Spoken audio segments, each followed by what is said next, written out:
Yesterday when he was playing as sniper, we saw BetBoom put a lot of resources into preventing him from having a good game from mid. So Nigma Galaxy, they can somewhat do it. Unfortunately, because it's Magnus, he's a little bit hard to gank with the heroes you have. If you don't connect the Bramble, you don't get a nice ensnare, you don't get a nice fissure, he just skewers away. But you can still at least put pressure on and make the laning phase harder for him than it would be otherwise.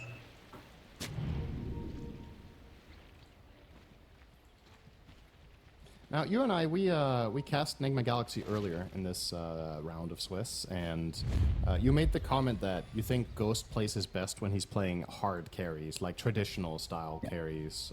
In one of the games, what started that conversation was that they put Ghost on Doom. What do you think about him on Shadow Fiend? Does that fit the bill? I mean, I've been trying to evangelize about the Shadow Fiend carry for a while now, right? I don't think it's as hard as some of his other carry heroes, but what I do think it does, especially in this kind of game, is that Shadow Fiend gets off the ground really quickly and wants to be involved with his team, but can still scale, right? So he'll be fighting farming. It's not going to be like Doom, where it's like, I come to a fight, if we don't demolish the fight, then I just wasted all of my time. Even if we just get a pick off or two, I'll be happy with it, go right back to farming, accelerate my own timing. And I do think the matchup into Lifestealer is, I'm kind of surprised they picked the LS into him. I do think carry Shadow Fiend does a really good job against carry Lifestealer. The presence of the Dark Lord goes through the rage. It takes a long time for him to reach you. You generally buy some further range as well. So I like it, yeah. I think this will suit them well. Okay. And especially in tandem with Sumail playing a playmaking hero from mid. Yeah, that to me is the most important thing when I watch Nigma playing, is I want to see Sumail be active. I know he had this stint playing Arc Warden that he seems to really think is interesting in his patch. I just don't think, even if he is really good at the hero, I don't think that's when Nigma Galaxy play the best. So if in any way possible, if the hero is good in the game, get Sumail on something that can play make and be active and just be a strong spellcasting hero. You know, traditional heroes for him would be something like Leshrac or Spirit Heroes, or Shaker is a great example of a hero that he just wins games on. So I'm happy to see him being put on the Earthshaker this game. Also, another thing about having the SF as a carry, this lane is really tough for Tidehunter. There's so much damage that there's nothing you can do about. When Ghost hits level 3 and level 5, those raise combos are going to hurt. And GH, courtesy of playing Naga, can actually buy mangoes for SF. And he is queuing that up right now, because Naga itself doesn't really need anything to function in this lane because of how easy it is for the SF. If GH can just use some illusions once in a while to block off damage or just be annoying and help with denying, that's good enough. He doesn't have to trade with the enemy support and buy a lot of tangos for himself for it. It's not a requirement. As long as they play together between him and Ghost, the lane should kind of play itself, honestly. This is a very easy Shadow Fiend lane. Another fairly straightforward lane on the other side of the map is Noob. On his Undying. Not a lane that Lifestealer is particularly happy of playing into, you know. Do you not like lots and lots of decay. With 40 damage and 200 HP, yeah, man. That's my idea of a good time. He's got 40 damage on Lifestealer, Noob has 80. And somehow V-Tune is still farming. Alright, well, he's getting every CS. You know what? It apparently doesn't.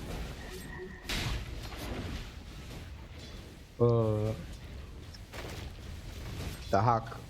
I wonder if there's ever going to be a time where they try to pull away here, or if he's just going to... I mean, it's really hard to pull with the Jakiro, right? Not the best hero to do it, especially against Naga Siren, so there's not really any options. They actually might kill him. He's been hit with the Blood Grenade. The Razors are coming out. Dual Breath will be there onto Ghost, though. So Antares actually saves the life of Dahak. There will be a deluge, though. GH, couple more right clicks is all he needs. Maybe just 2 more. Oh, Dahak still alive. He does have an Anchor Smash, but it comes out too late. He ends up going down. Antares now in danger as well, as he put a lot of damage into Ghost. But as soon as GH comes back, they should be able to bring him down. It's only level 1 dual breath, so not enough damage to bring down Ghost as well. Get some really nice Necromastery stacks out of this. This lane is just going to get worse and worse now. This level 3 Shadow Fiend with 21 Necromastery stacks, hitting like a truck. Already capped out on the souls for the current level of Necromastery. I'm just laughing that, like, when Noob hits at what, 5 decay stacks, he still has less damage than the SF has right now. Mid lane, super boring lane. Everybody just trading farm, literally equal in the CS department. Unless somebody comes to this lane, absolutely nothing's gonna happen. Like, Yeah, this is Sumail's not gonna go too far forward to get dragged into tower, so they should be fine. It's definitely one of the more nothing burger lanes that we'll see in this tournament. Two melee heroes against each other, of which neither is very offensive. Shaker can crush certain mid heroes really hard, of the melee kind, but Magnus is just too strong in terms of stats. And the way that Shaker will bully a lot of the mid heroes is through spamming Enchant Totem, but Mag can push out the wave. So never really comes to be another kill here from Ghost.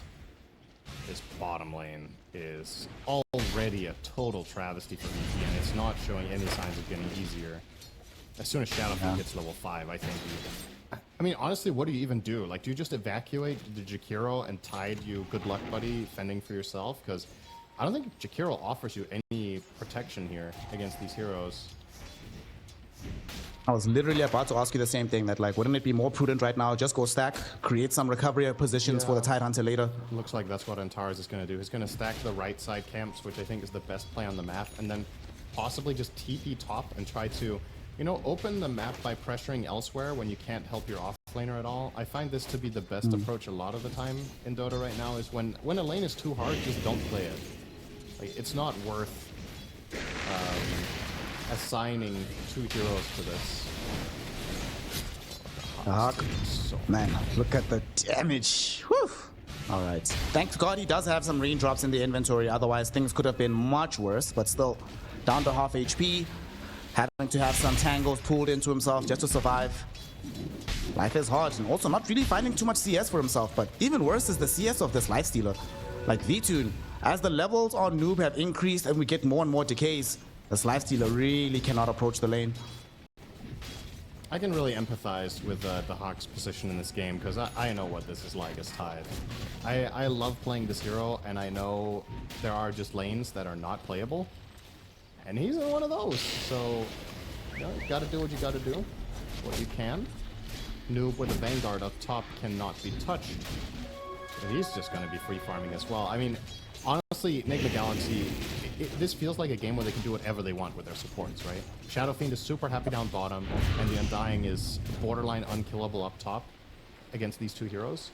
So in turn, if GH wants to stack for SF, he can stack. If Omar wants to stack, he can stack. He can gank the Magnus mid if they see a play with Sumail's level 6. It feels so good to play support when your cores are independent in the game, and Shadowfiend usually isn't. A lot of the time, this hero needs babysitting. He's very fragile and can get ganked, but these heroes just can't deal with it. So it's really, really good news for Nigma Galaxy, and you're already seeing that 2k lead and a raw, massive CS advantage on every core position across the board. Dire are scanning. Nope. Gonna take some damage top. They're actually trying to jump onto this Undying. This GH is going to steal this Wisdom Shrine. Obviously, Undying will not die. The Hawk, sorry, buddy. I don't think you should be contesting this, but they're bringing in more allies. Laranov also makes a rotation to try and protect this. Okay. Have you noticed something that we've been seeing more and more, that the first big fight for a Wisdom Shrine is always Dire side? Yeah, that's true. Radiant are scanning. I think it's easier for Radiant to access it than it is for Dire to access the top one a lot of the time. But it's true, it is an interesting dynamic that in theory you could also go from the other side, right? Okay, RP. Oh, RP Ghost. onto Ghost. He does have the Requiem, channels it up. Everybody's thrown away from him, and here comes the support. Omar throws in a Shadow Realm head onto Laranov, and with the Bramble Maze behind him, Ghost will be able to get out scot-free. And honestly, at this stage of the game, you're not really expecting to use Requiem offensively, but you are expecting to have some play around the RP. So that's a trade Ghost will take all day, every day. It's a 3-man gank that fails, right? You can chalk it up to that and be happy, regardless of what spells were used. Are scanning. They just don't have enough damage to kill him. Tide was level 5. He doesn't offer anything. He doesn't have a point in Gush. It's just the play kind of didn't exist to begin with. And this ties into what we talked about with the support combination of VP, right? You're running Jakiro plus Silencer. Damage is not a thing yet in this lineup. So playmaking will be equally difficult. Death may just be a thing, although, oh, the Silencer, his courier saw the bounties disappearing, so he knows something is happening. but it is a silencer, so there's not really too much you can do about it. Will attempt to go for the self-deny, but the Satyr Mind Stealers will not comply with his wishes, and he will go down. Yeah, they didn't. They tried to deny with him, but Sumail got all of them. Is under attack. Dire's He almost has dagger now, by the way, 9 minutes. This is a 4k lead, Snare. This is the biggest lead we've cast at 8 minutes so far. It's it's not looking great for its side of Virtus.pro right now. is under attack. Radiant's I mean, you have had games where at 40 minutes it's exactly dead even. I've Yeah. not seen anything like this pre-10. And the crazy thing about it, like you were mentioning, this is pure farm, right? We had a game yesterday where by 10 minutes all the tier 1 towers were down, and even then the lead was not this drastic, and they don't have any objectives. They just have kills and CS, and now they're gonna get another kill.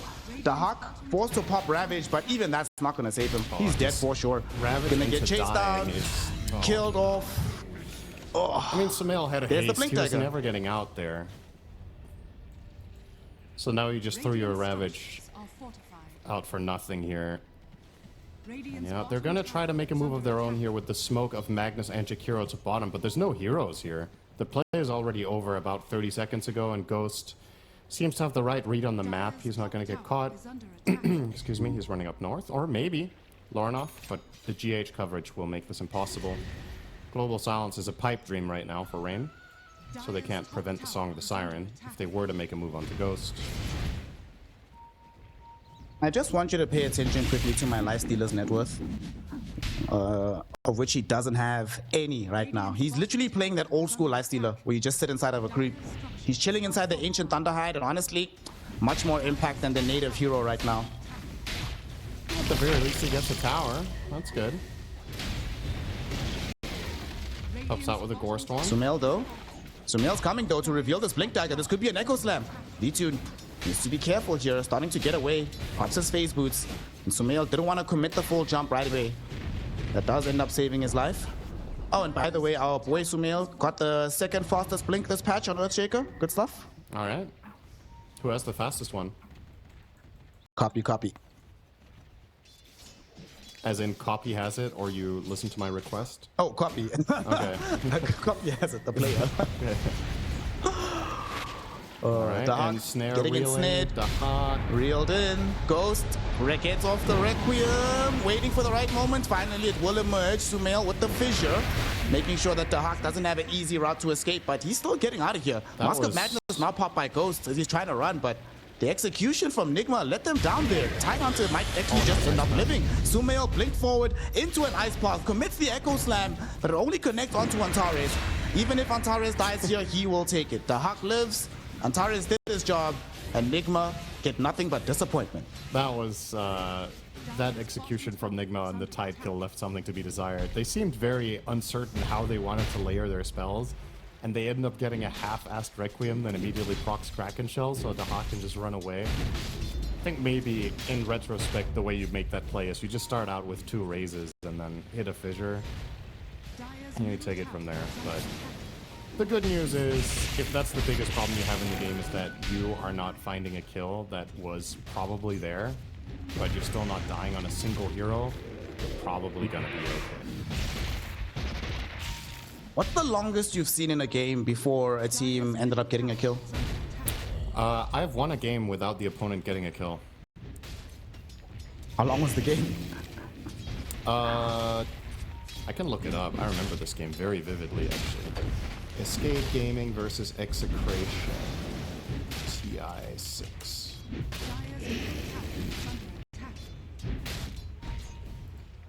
Okay, finding it. Finding it. He's pulling up the research. Right now we just have a little bit of pushing happening mid. RP, where would it looked like it was being pump faked. He still wants the blink dagger though on this Magnus, so until that is available, can't really do too much on the map. But thankfully, one more stack, clearing those out with the Empower should give him the gold to finish the item. All right, I found it. We won 11-0 in 1849. Jeez. But there's been, I think there's been 4 or 5 games at TI where a team went deathless. So it's, there's been like somewhere between 3 and 5. Because I remember having a conversation with Noxville about this, that I thought the game we had from back then was still the only one at TI, but it wasn't. So I don't even think this is the shortest deathless game. What? But This must suck though. we're really, Magnus. we're really holding on for hope here for VP, I can tell. We're very positive angle. So, I mean, look at this, bro. wonder They're if losing this their is the worst triangle. This game is supposed to be ever. the Magnus's gold. dude, relax. No, it'll be fine, bro. We've got Blink Dagger on Magnus. We have Global Silence. It'll be right. okay. It'll be okay. Okay. It's not Copium. No cope here. No cope. It's all good. Silencer Also- approaching his 100 net worth per minute mark here. To the 1200 at 14 minutes. But they're gonna smoke with that silencer. They want to reveal the Blink Dagger of the Magnus. Yes, they stole the triangle, but they still didn't prevent the Blink from arriving. So here they come. It's gonna be a core Undying that they come across here. I mean, they'll take it. Definitely. He's number 2 in the net worth right Get now. on the board, It's baby. gonna be a long kill. Oh my god. Honestly, I think if Nigma had more faith, they might have been able to do something there, but they thought he was dead immediately, but it just took so long. They're like, oh crap, maybe there was a counterplay there. And unfortunately, the guy they killed is back mid now. So, you know. Yay, Ceaseless Ceaseless Dirge, a pretty powerful innate. We can't have respawn talents anymore, but one hero apparently gets to have the best respawn talent of all time. Great.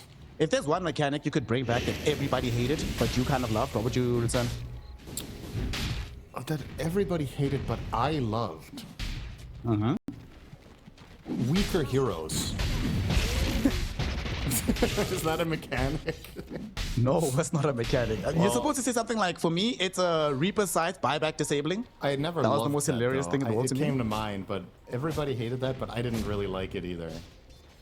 I And see. respawn talents, GPM talents, none of it. XPM talents.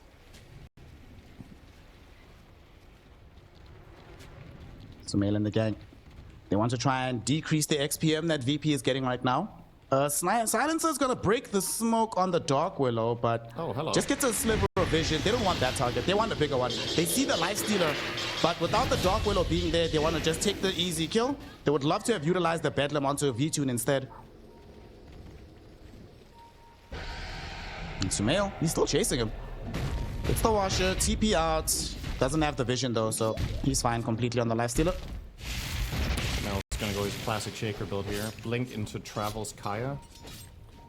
Feeling himself, doesn't worry too much about needing a BKB. I think a lot of players in this game would just go straight BKB now. Some would go Ags. Sumail does neither. He does his thing. The Kaya is a really feels good item on Shaker, of course, but it has its drawbacks. But when you're under zero pressure like this, you can absolutely go that route. VP are trying to turn the pressure towards Nigma Galaxy as they're smoking up.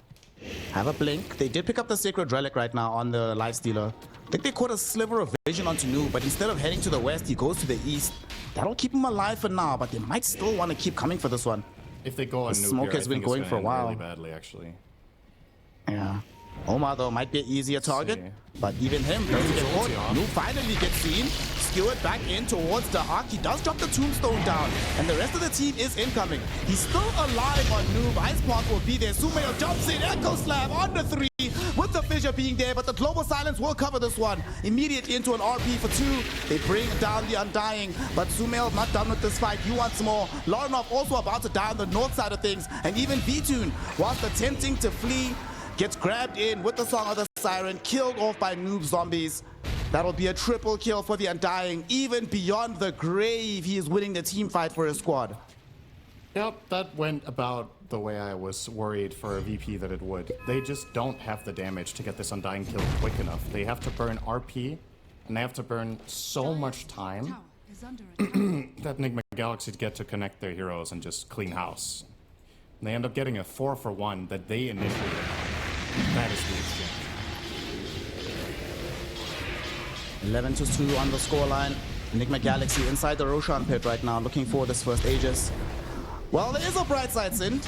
They didn't use Ravage in that fight, so they still have a team fight spell for the next engagement. Yeah, but they don't have the others, so you can't use it. I'm sorry, this was meant to be a positive angle, right? Bro, please, work with me here. Well. Dahak has half an eggs. That means he's halfway finished, not halfway. What's the positive spin on that? Glass half full, right? Positive spin on this is that he bought the Ogre Axe. The axe is more than 50% completed, not that more than half of it is missing. Ah, yes. That's the glass half full way of thinking. Ish. You see, now you're getting it, gang. Yeah, I'm on board with it. I like some good old positivity. Dahak could use that side right now because he's been scouted by this illusion.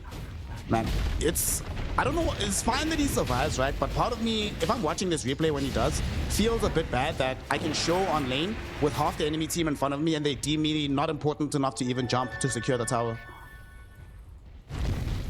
Yeah, I mean, this, again, similar to the last game that we cast, this top tower, is it worth committing euros to this right now when you're getting it inevitably anyway? Oh, see you later, Rain, by the way. He's gonna get salamied by Sumail. The silence. Sumail thought about that one for a while. He wasn't sure if he really wanted to, but he was like, whatever, dude. Free kill. It's such a satisfying button to click. You can't resist. Eventually, temptation gets the better of you. With Echo. It's the same with Culling Blade, although with Culling Blade, there's no reason not to use it generally. Some spells just feel so good to press. And do you know why they feel so good to press, Snare? Because of Dota's sound design. That's sound design, yeah. Sound design and literally, as you were shake. saying that, I was thinking about OD Ultimate and how it's just exhilarating to listen to. Yeah. Oh, yeah. You know what's also exhilarating to listen to? The sound of a dead tormentor. Absolutely marvelous. Love that. GH with the shard. So now we actually have coming bottom for the healing fight right rain. after getting this. They're gonna take the Twin Gate. They're coming on the backstab. I don't think they saw V-Tune just yet, but they would love to find a fight. Ghost is even rushing forward. And unfortunately for them, VP realized this too. Everybody's out. Yeah, this was gonna end really badly. Fighting into the Aegis of SF. Oh, my goodness, I got a frog in my throat. I got many frogs. Are scanning. I've actually never understood that idiom. Like, what does it actually mean? Dyer's courier. I guess it's because it's like slimy like a frog. I don't know. Dyer's bottom tower. Ah, I see. Dyer's No. bottom tower. I'm sure they wish everybody on Nigma would just turn into frogs and hop somewhere else instead of making a beeline towards their tier 2 tower. Or maybe it's because No fear, the way you absolutely. speak when you have a frog in your throat is a little bit like croaky, you know? You're like, yeah, yeah, that sound. Good enough.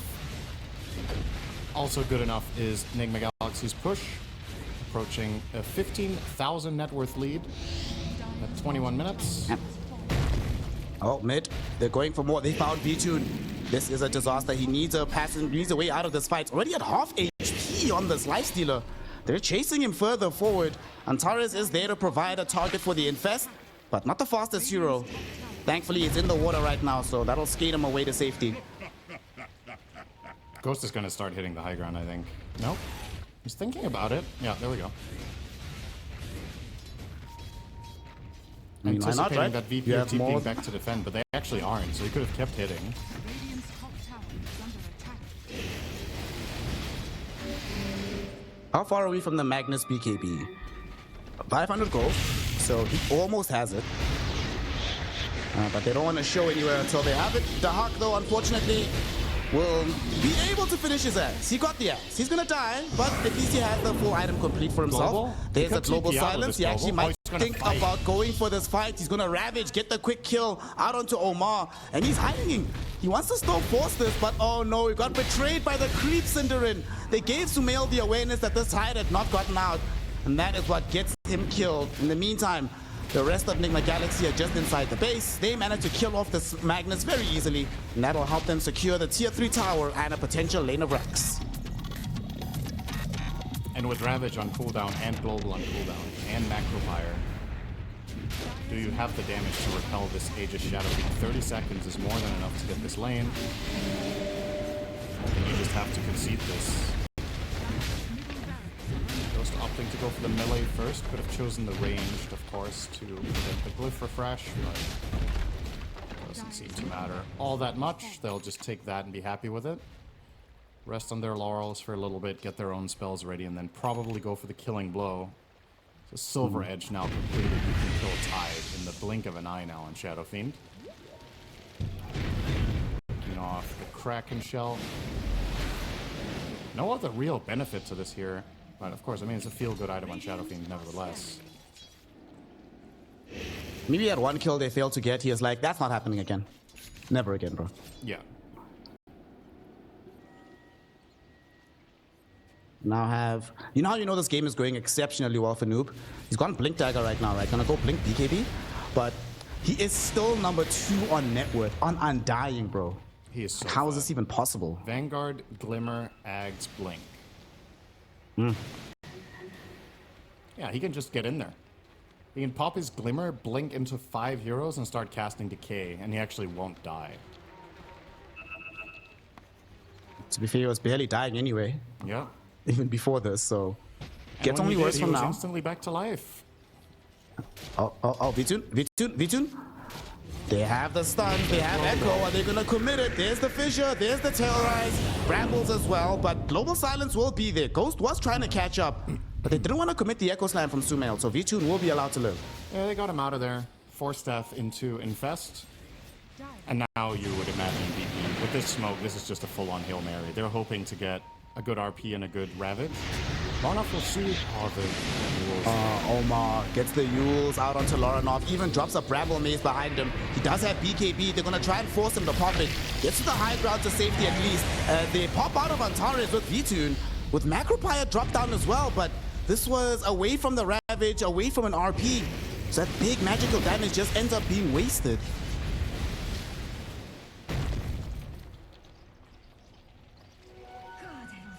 Oh boy. However, Cinderin, Gaimin affords a 13% chance for VP to win this game. So, what is Gaimin seeing about the prospect of Virtus.pro right now? I believe these win probability stats are using games of lower skill than this one. And therefore, it is anticipating that a lot of the time the Radiant heroes will do something dumb in the Dire base and get skewered to Fountain, or get 4-man RP Ravage into the tier 4 towers. If that happens, if it uses a big sample size of games and that happens in 10% of them, then that happens in 0 point something percent of these. So, yeah, it's just not good, Snare. It just isn't good. Okay, it's not good, VP. An infinitesimal probability out of a very low sample size of 13%. So what you're saying is that there's still a chance. To Hawk with the Blade Mail purchase. Now that's interesting. What if they all bought Blade Mails? 5 Blade Mails. I mean, we've seen some TI games, famously, eHome versus EG, with 5 Dagons with a path to victory. So perhaps 5 Blade Mails will help them out here. Yeah, Dire's bottom tower perhaps. is under attack. Yep. Playing in an Capital awkward P. area right now. They underneath Observer Wards. They see Silencer, they see Magnus. And they're actually coming for them. Look at Ghost. He's just sitting there. He gets revealed from the Infest. Doesn't have a BKB. Does have the Requiem though. Global Silence will be there in time. Ghost getting surrounded. RP going forward. Do they have the damage to kill him? Yes. They barely make it happen just as the Terrorize lands. But now that GH has laid out the Song of the Siren, do they want to take this fight? Sumail is here. He's got Fissure. He's got Echo Slam. Both will be committed. Lifestealer's gone. So is the Magnus. The TP out will be good for the Tidehunter at the very least. However, Rain doesn't have a TP, doesn't have a Force Staff, doesn't have a Blink Dagger. Doing his best. But he dies too.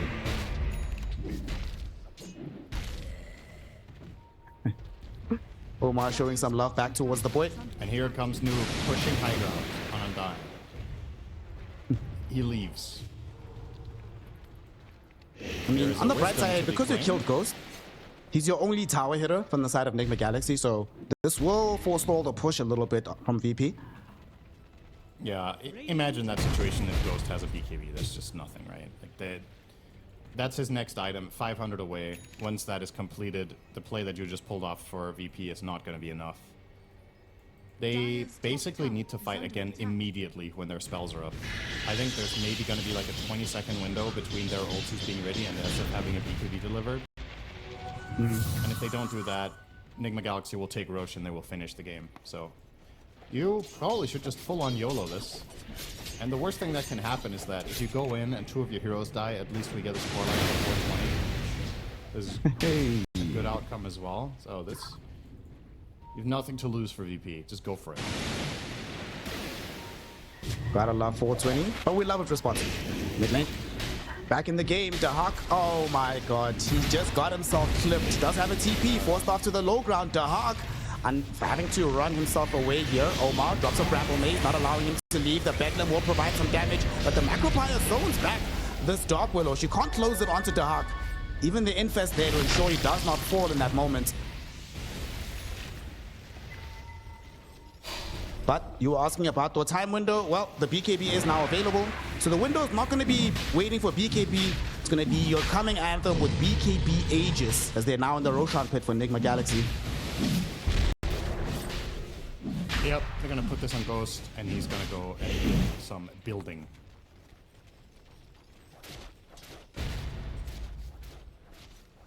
Four points in Feast of Souls. Nice attack speed roll. Now. Oh, no way!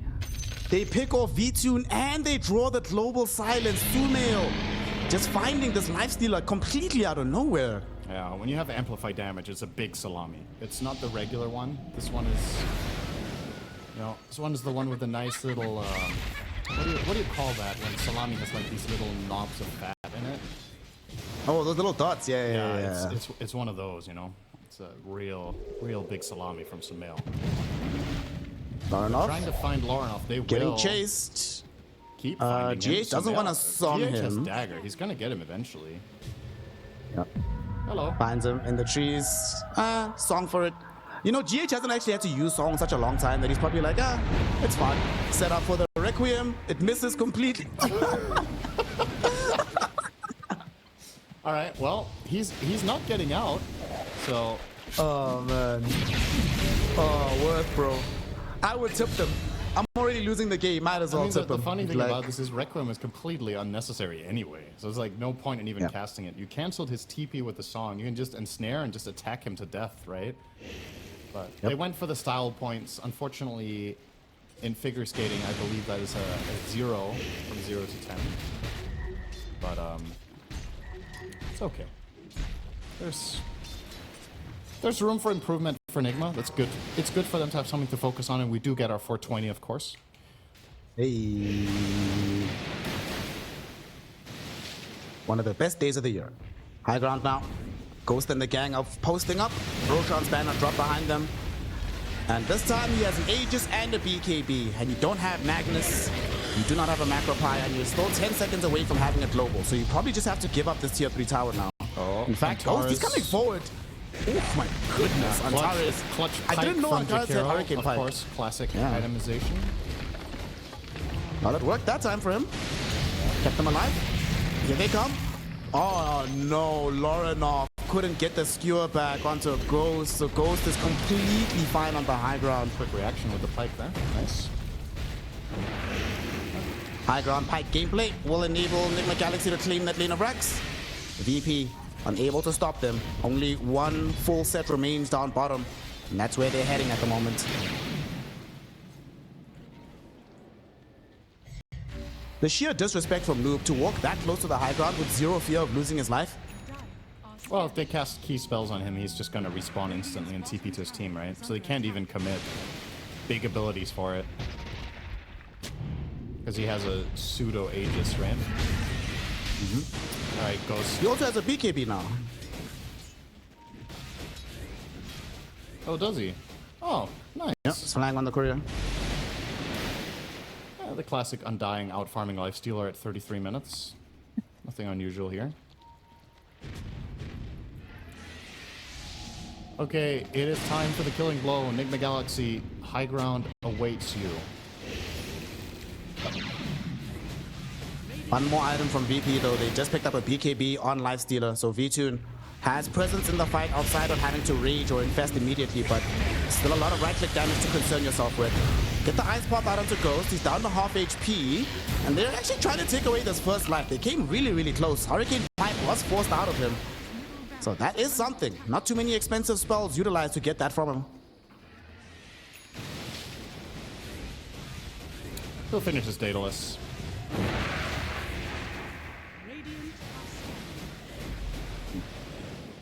Get the Daedalus. I would bet he wishes he had Satanic, but the game goes much longer. He will eventually get to that item. Yeah.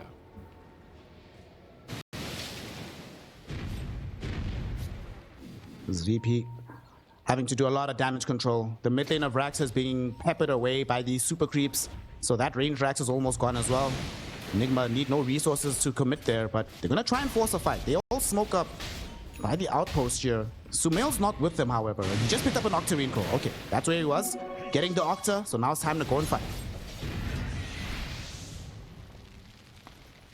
Yeah, with this smoke, if they find any sort of initiation angle, that's going to be an instant global silence counterplay, or heroes are going to die.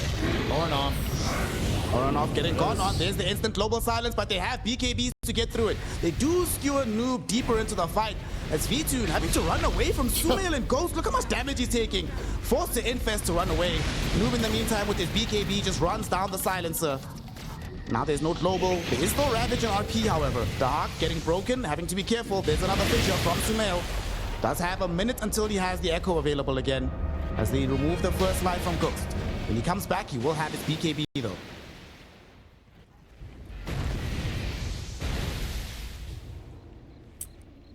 Lifesteal is just staying infested, huh? He's just chilling. Hey man, this is the safest place for him to be on the map right now. Yeah, well, probably Fountain is number one, but it's a close second.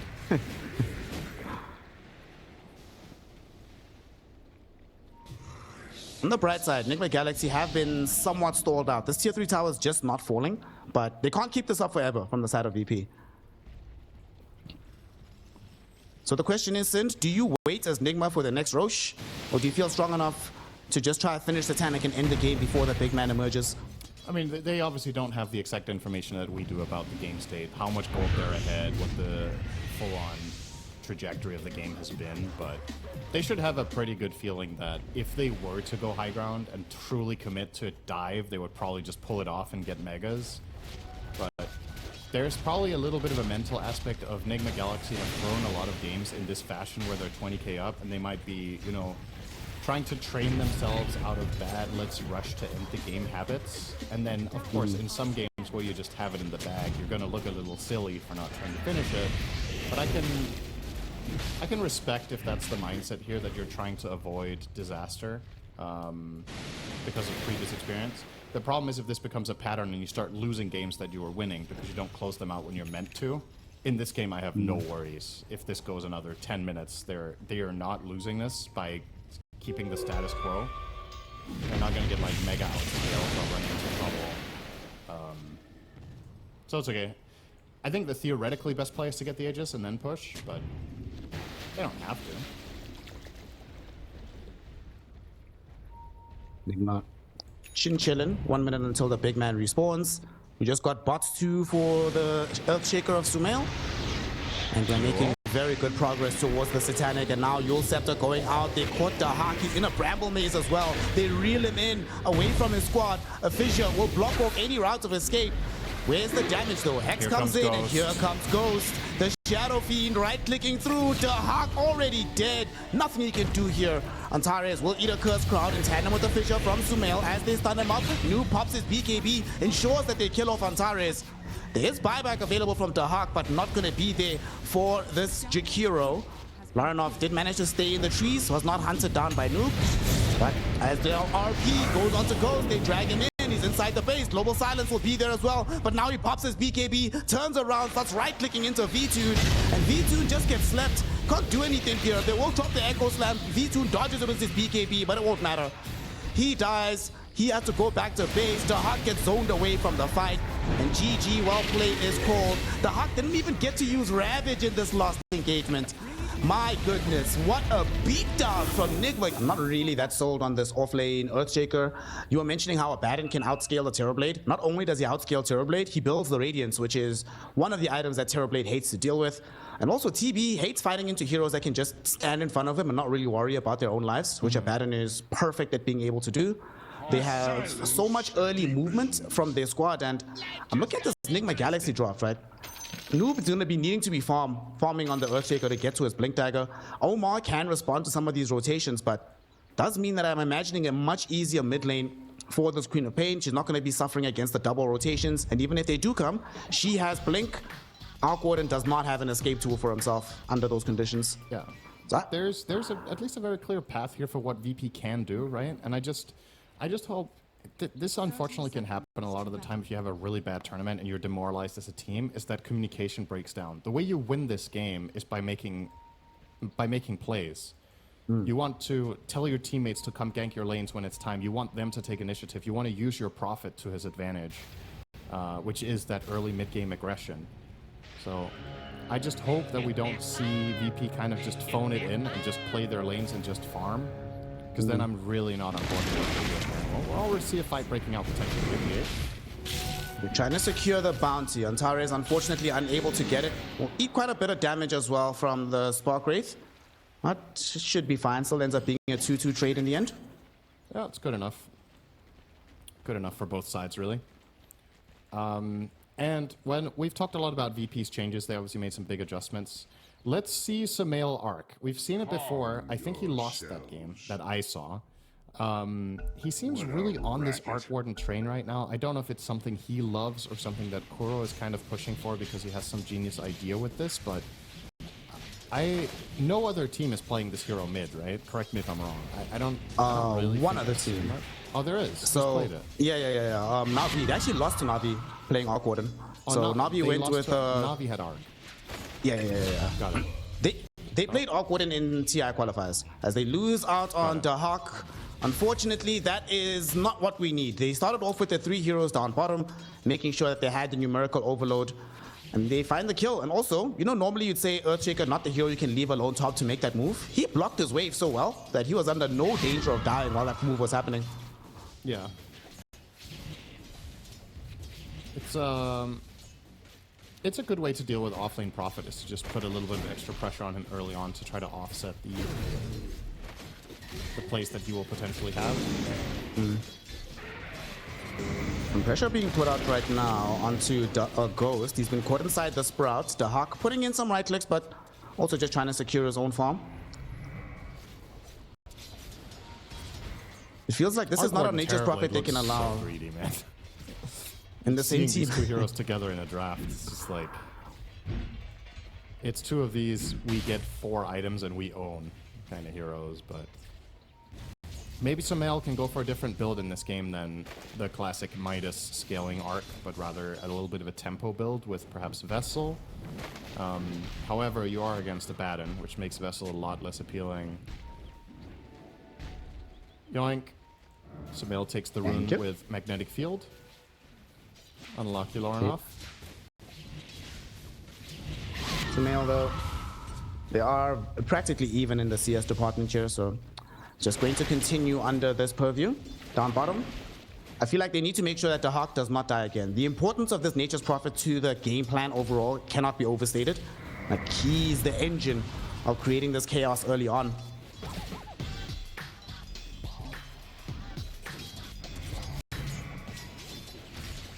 How are things going on the other side of the map? Because we're just going to keep farming here. GH is running down that Nature's Prophet.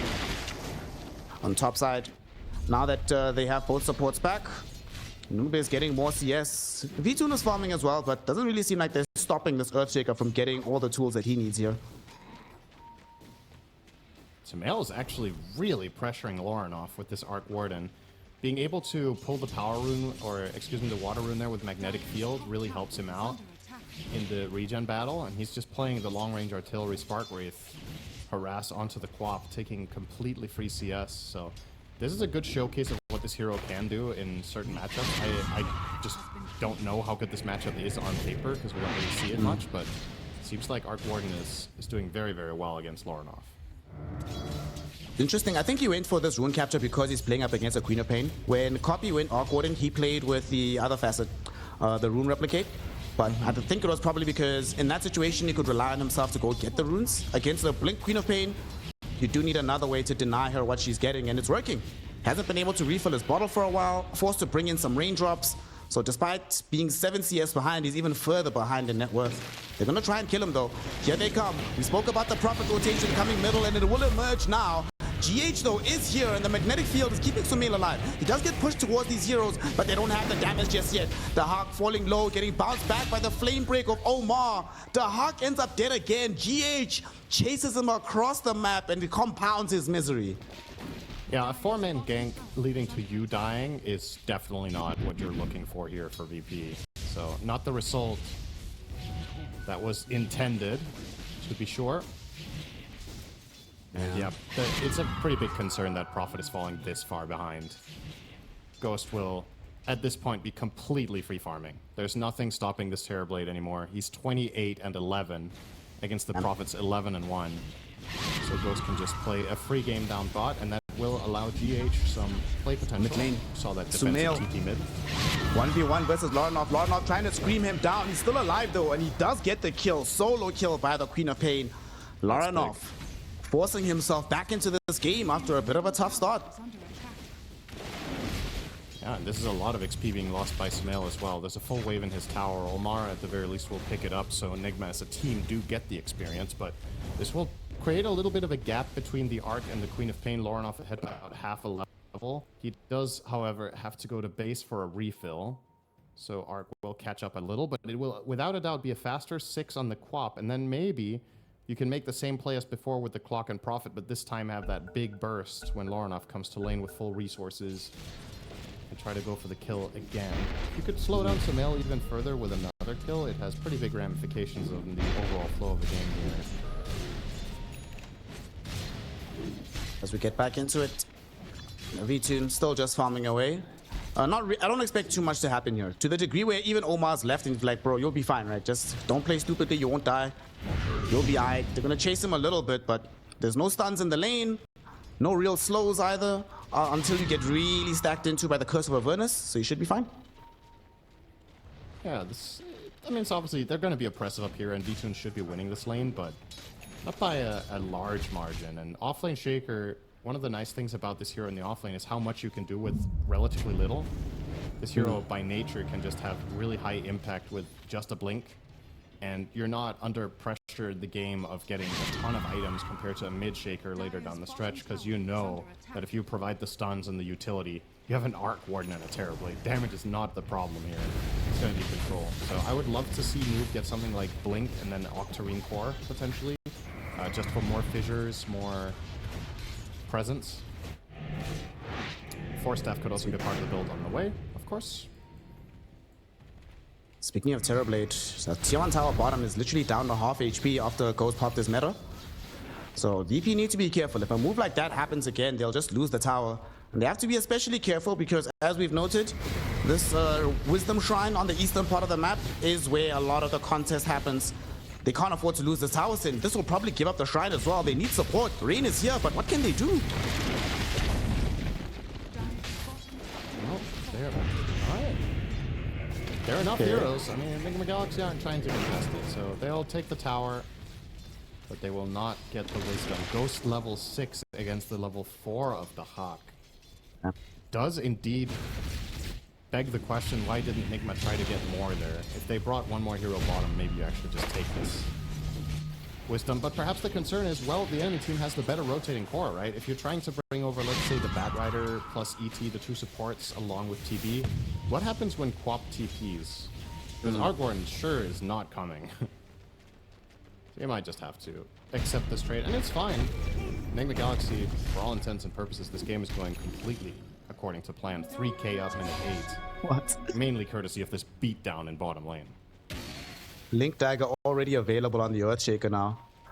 Are you kidding me? Well, it seems, Mr. Syndrome, we're getting a lot of records today because this is officially the fastest Blink Dagger on Earthshaker in the entire patch. 8 minutes sharp is when he gets it. Faster than Copy by 35 seconds. Stomp onto Laranov, no follow-up. Oh my god, look at the damage from the though. spark ring through. My goodness, Laranov needs to blink away here. Radiant's top tower What a silly spell Spark Wraith is, as GH running around with his haste rune, but they can't do anything. He got that additional bonus movement speed. He's chilling. He almost got caught in the cogs. If he got pulled in, he would have been in big trouble. Flying a little bit close to the sun there, but he didn't get his wings burnt.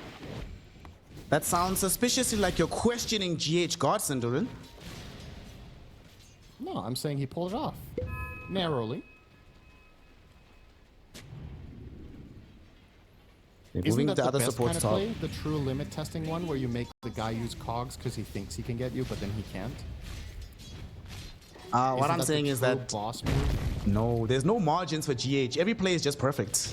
It's a chasm of space for him to operate in.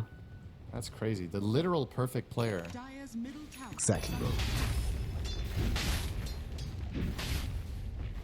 Right now, Laranov just hoping to try and forestall some of this aggression mid.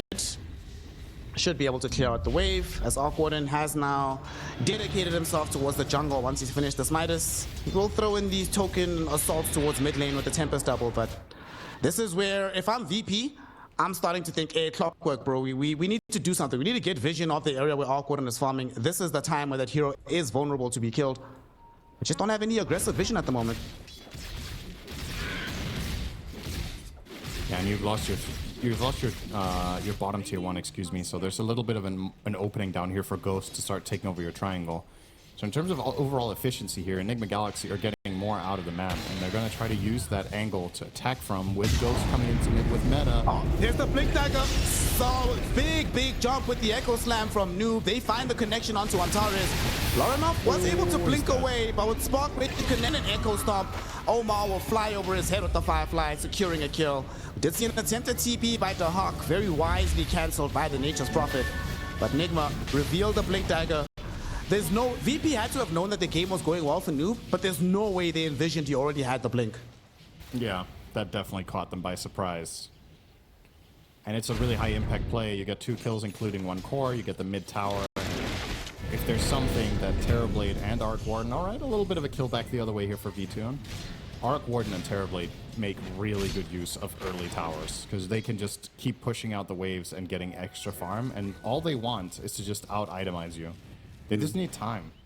Like VP, as much as I love that they were going this different angle with their draft, it also does put some pressure on them to execute these early moves better. Because if you fall behind and you fail these plays, like this gold lead is going to become massive with TB and Arc with early Midas.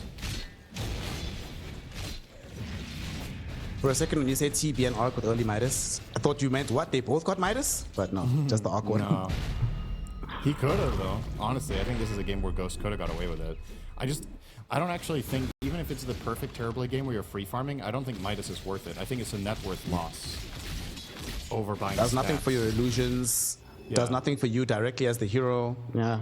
I think it's better. I think this hero farms faster. If you have the perfect game where you can literally free farm, I think it's better to get Yashia. Yep. I'm not positive on that, though. Top lane. Omar is gonna get killed off potentially here. GH. Oh, the fissure. Gonna be nicely done by Noob. They even commit the Wrath Nature. However, with Laranov blinking forward, they do get Omar down. Nice free kill for them. Yep. Another pick. Baby steps. VP now almost has as many kills as last game. I was thinking the same thing. I didn't want to say it. I'll say it. I don't give a fuck, man. They're 75% of the way there. One more kill and they That's will right. match the entire score.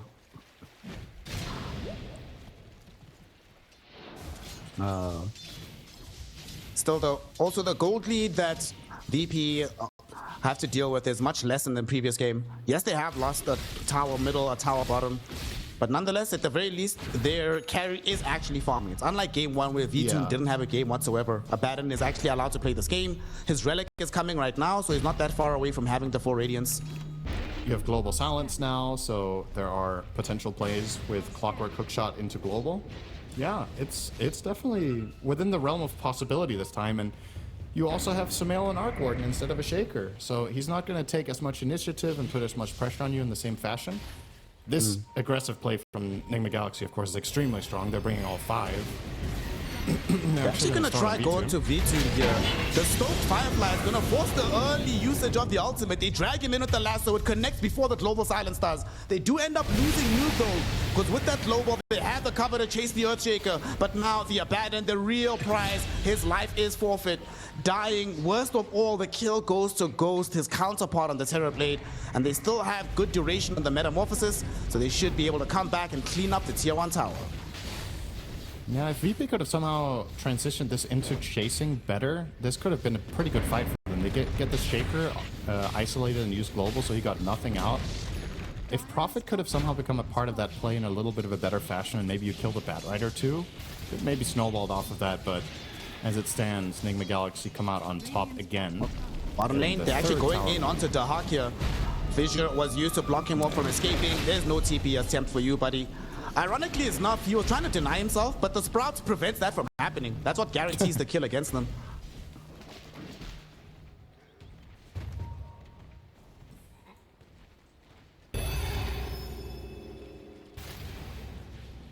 How is Lauren doing on this Queen of Pain?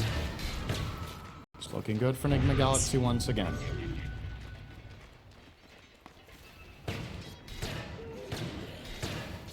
Ghost just farming triangle while Antares is going to stack up with Rain. They're trying to get this Yule Scepter available for this Clockwork. I mean, this does feel like a pretty solid Yule's game to have. Enemy team has Batrider, Shaker, even the Orc Warden as well. When you're playing Clockwork, can be very susceptible to the Yules. Yeah, Yules is it's generally never a very bad item, right? There's going to be cases where you regret not getting something else, but you're never like, man, Yules was terrible.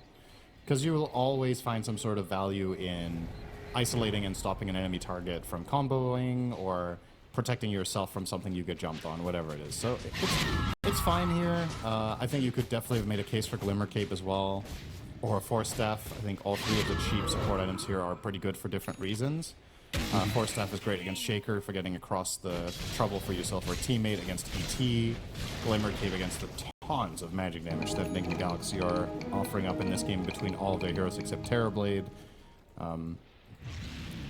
That's the good news, actually, for VP, is that itemization is actually quite straightforward. There are so many good items that you're gonna buy something valuable.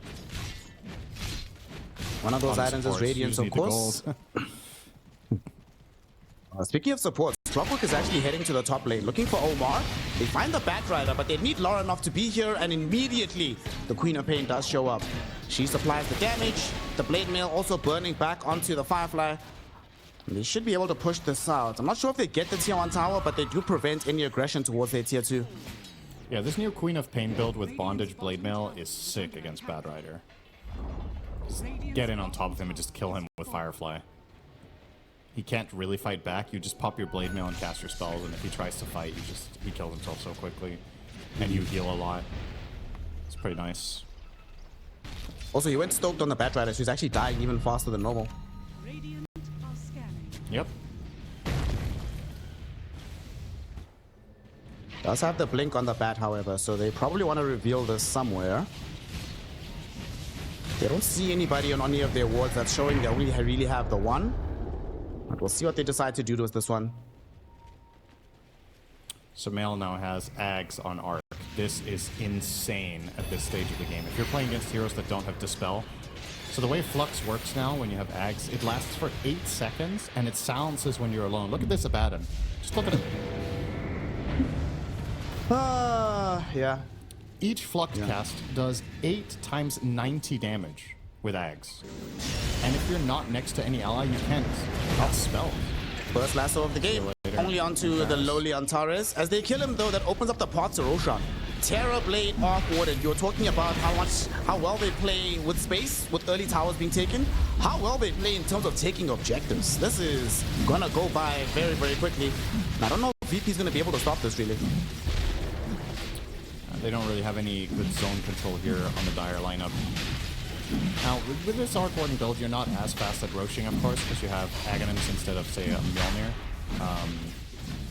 So this is slower, without a doubt. You're still going to get it down eventually. And Sumail will trust his comrades to take care of business.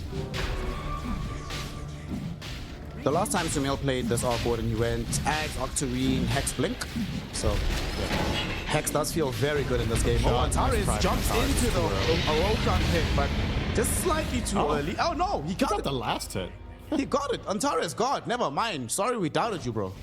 I think he got the last hit with Battery Assault. The reason that worked was because Wrath of Nature did a big burst of damage to Roche. He jumped in too early on clock, but Dahak was able to cover the missing damage with the Prophet ulti. Pretty cool. Radiant's bottom tower It might be an Aegis, but a nice little delivery of gold to the VP lineup. Brings the overall net worth lead down to 3K only. Dire are scanning.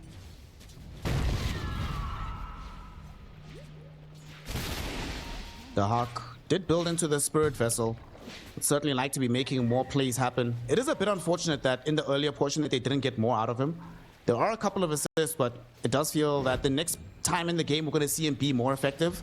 Probably going to have to wait for like the 15 talent or something. It's going to be a rough go, I think, for the Hawk in the next few minutes. And this Prophet's pacing is just off this game, right? You want to have found more kills. You want to have gotten more value out of your vessel. It's tough to itemize. He's going to start going Crimson Guard against the Arc Ward and Terrorblade, which is a feels good item for sure for the team. But it's quite far away. And in the meantime, Nigma Galaxy continuing to put non-stop pressure on the top and mid waves. And it's not like VP pushed that quickly either, especially not if V2 is jungling. Then this bottom play is kind of nonsensical. You just have Larenov chilling down here with the Hawk, just finding nothing. Just a bit of a waste of time here on the Queen of Pain. Finally do get past the creep All right, wave. However, Nigma's coming. Nigma's not going to let this go for free. They get the lasso. They bring back the Hawk very far from his squad, and he is dead for sure. The rest of VP very quickly make their way away.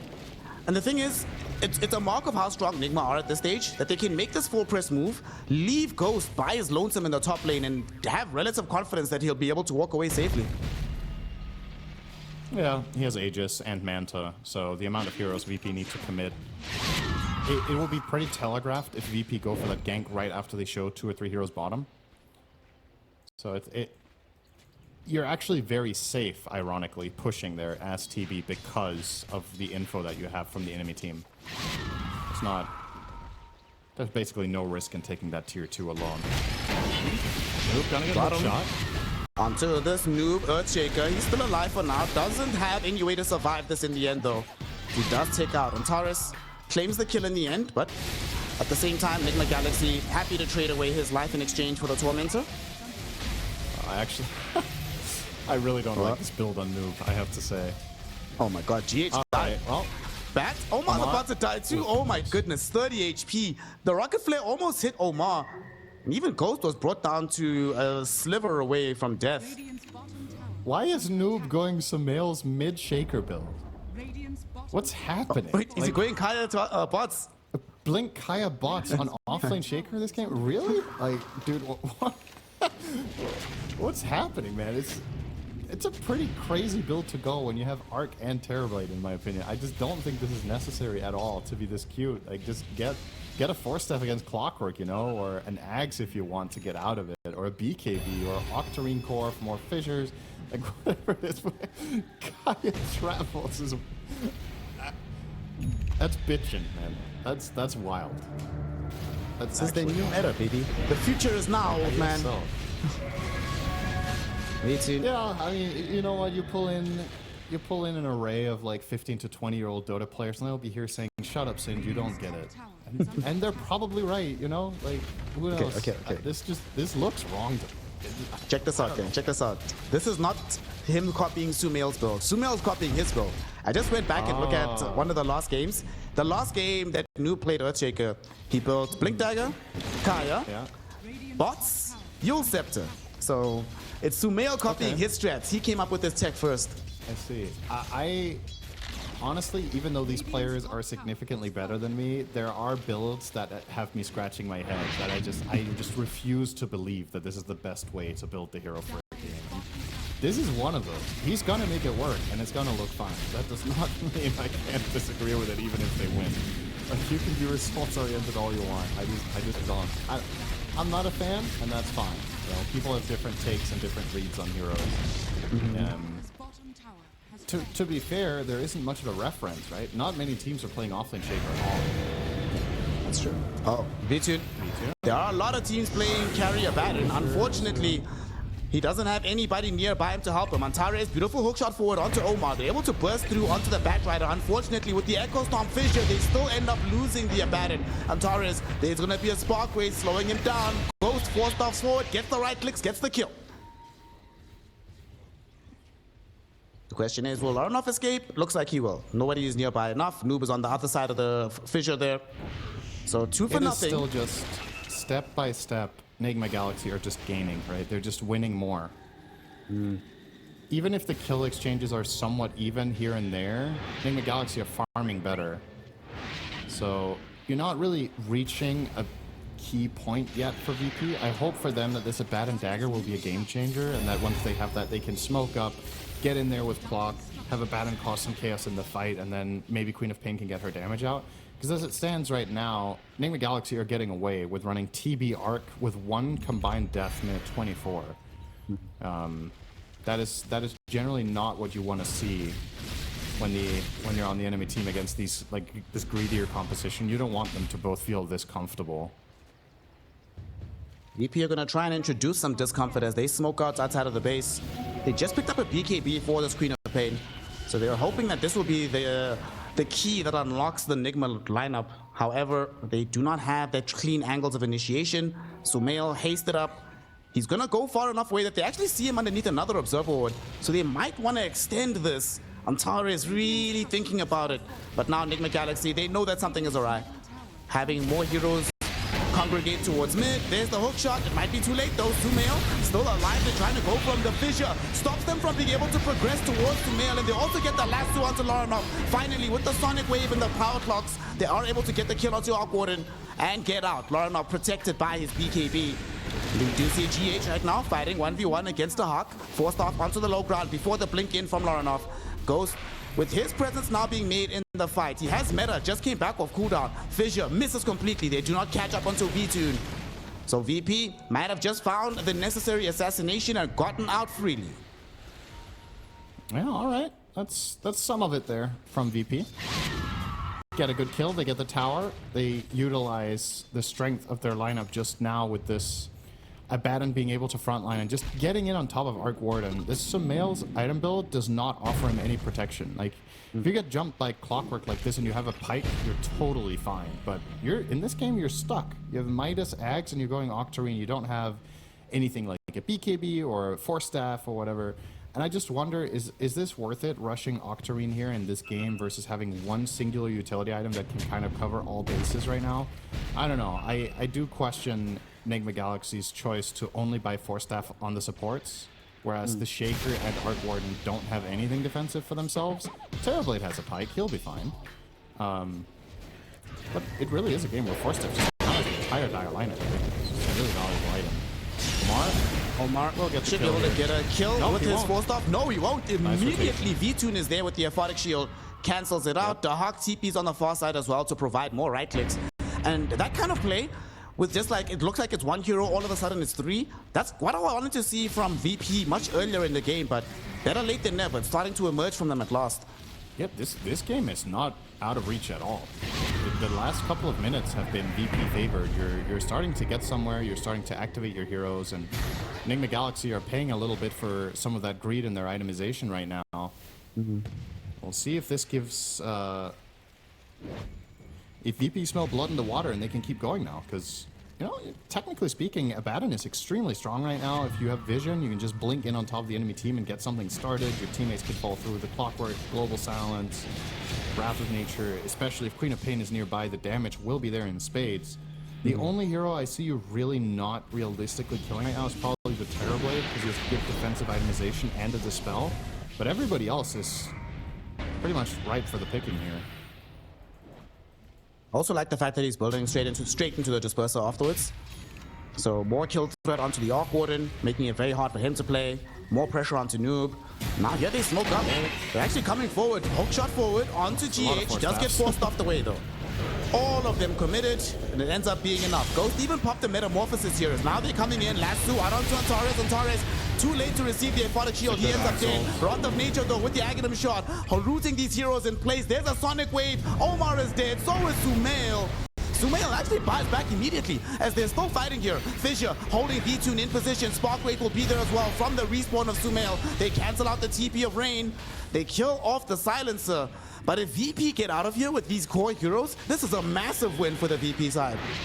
Mission accomplished. That's easily good enough. The Sumail buyback, I think, was a total waste there. So another big win for VP. Perhaps if Sumail doesn't buy back, you lose an additional hero on your team, but I don't think you killed anyone extra because you returned to play there. Maybe the one silencer pick, but you're not going to be happy with that overall. Nothing else. This should lead to a Roshan, though. Perhaps that was the bigger picture here of the buyback, but gotta make sure you get it then.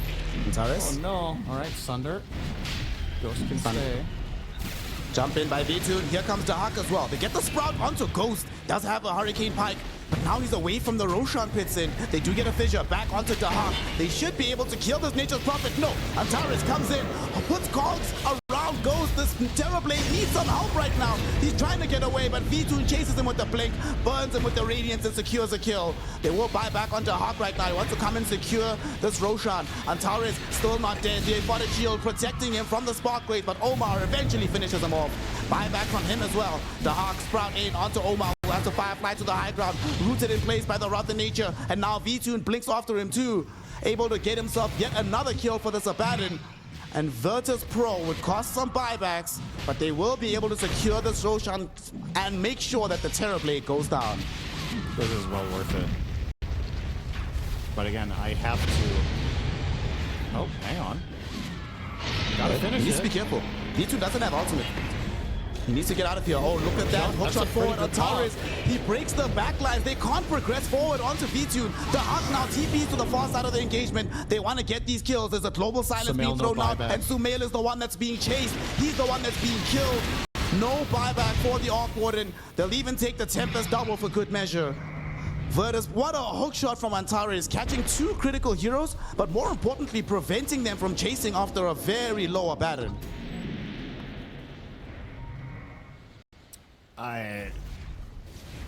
I think it's very apparent in these fights that this itemization from Nigma is costing them a lot in this game. I don't know, the Shaker and the Arc Warden are just getting punished way too hard for what they should with the lead that Nigma Galaxy had. They've lost their entire gold lead snare. They were up by like 8k with Arc TB, but the items that they have on their heroes still make them vulnerable. This is where you can just convert that extra net worth into buying one utility item per hero and be fine, but instead, you're on the receiving end alive here. Let's see, maybe Antares will regret this one, but no. The Hawk shows up, throws in the Wrath of Nature with damage onto Omar and the Spirit Vessel. Batrider is dead. Noob is gone as well. Okay. Well, that's, if Nigma Galaxy don't change course, they're going to lose this game very soon, I'm afraid. Shaker has changed his quick buy. He now has a BKB in there together with his Octarine core. So he might just not finish the Octarine that he bought the Tiara of Salamene for. Sumail still eyeing up his Octarine. I think Sumail has not gained net worth in the last 4 minutes. Because he bought back and died again. Yep, that's an ugly graph. It's the entire lead down the drain. Look at that harsh spike. Oh dear. Oof, that is very tough. All the metrics now in favor of Virtus.pro. In fact, for the first time in this entire series, they have a gold lead and a kill lead. And are about to pick up an objective lead as well as they pick up the tier 2 tower in the top lane. With an Aegis on Laranov and Abaddon having level 23. Yeah, good luck killing any of these guys right now. So I think the good news here for Nigma Galaxy is, despite losing your entire lead, you're not easy to push into at all. So if VP don't find hooks, well, but they're easy to jump on though. GH got jumped on immediately. Yeah, if you're he outside gets of killed base, off. it's a different story. But so the thing is, if you try to push now for VP, you're not just going to immediately break into the base. Like, it's not going to be that easy. You're playing against Lasso, ET, Shaker that can block off. There's a lot of defensive tools, and you can obviously play the turtle here for Nigma Galaxy, but It's honestly a pretty bad silver lining when you had the game in your hands and had complete control of the heroes that it has got to this point. But now that you're there, you got to play for plan B, which is your lineup is still incredible late game. You need the time to get there, of course, but if you can avoid trouble and still find enough gold out on the map while you're being controlled in your base to some extent, heroes like Warden can get out on the map even while you're containing your base. Terriblade can send out illusions. Bad Rider can cut the waves with Firefly around the map. You still have ways of opening up and finding farm. One of the big difficulties they've been dealing with is the fact that right now Ghost is the only one with any solution to the silence. He has a Manta building into BKB, but everybody else, once global hits, they are just sitting ducks. And now they're trying to leverage their power onto Omar. Does manage to barely blink away in time just as he broke the smoke. Good stuff from the support. Right, that's 2 Octarines. That's Sumail and Noob finishing their Octarines. Now what's next on the docket here? So Noob still eyeing up the BKB. I personally think this is the best item here, so I'm very much on board with that. Arc Warden Hex also sounds pretty good to me, but once again, wouldn't mind one defensive item on Sumail. Oh, awkward fight might break out here. Fissure trying to hold back V2 by the Wisdom Shrine. GH is being chased, and he is going to get killed. Barely any effort from the Abaddon there. V2 is really, really strong. And as we've talked about, this is not a one-sided matchup late game for Terrorblade. Abaddon, one of the few heroes that can just stick it to you in the fight. You just stay in there. Do a ton of damage. You can itemize particularly well against Terrorblade if you want to. Ultimately, when you're running the Scotty build, you're going to get a refresher, so you have 2 ultis for TB to worry about. It's tough. He's smoking on Nigma Galaxy. Control right now. I want to try and break this map, but they don't really have good vision from Nigma. So where is this smoke even going? V2, not a very palatable target. The Aegis will expire. It would be nice if Laranov exposed himself by walking forward, but that's just not going to happen. Fissure will be out. They'll put in some pressure, but V2 already grabbed the shrine. Ghost actually going really far forward for this. Thankfully, Laranov does blink away. Now they blink back in though. Ghost forced to be able to use his ultimate. No, he can't get it off in time. The Sonic Wave pushed him back. The Terrorblade is dead. TP out by the Arc Warden, but they also end up losing Noob, who has to buy back instantly. Cinderin, why did they keep going there? What happened?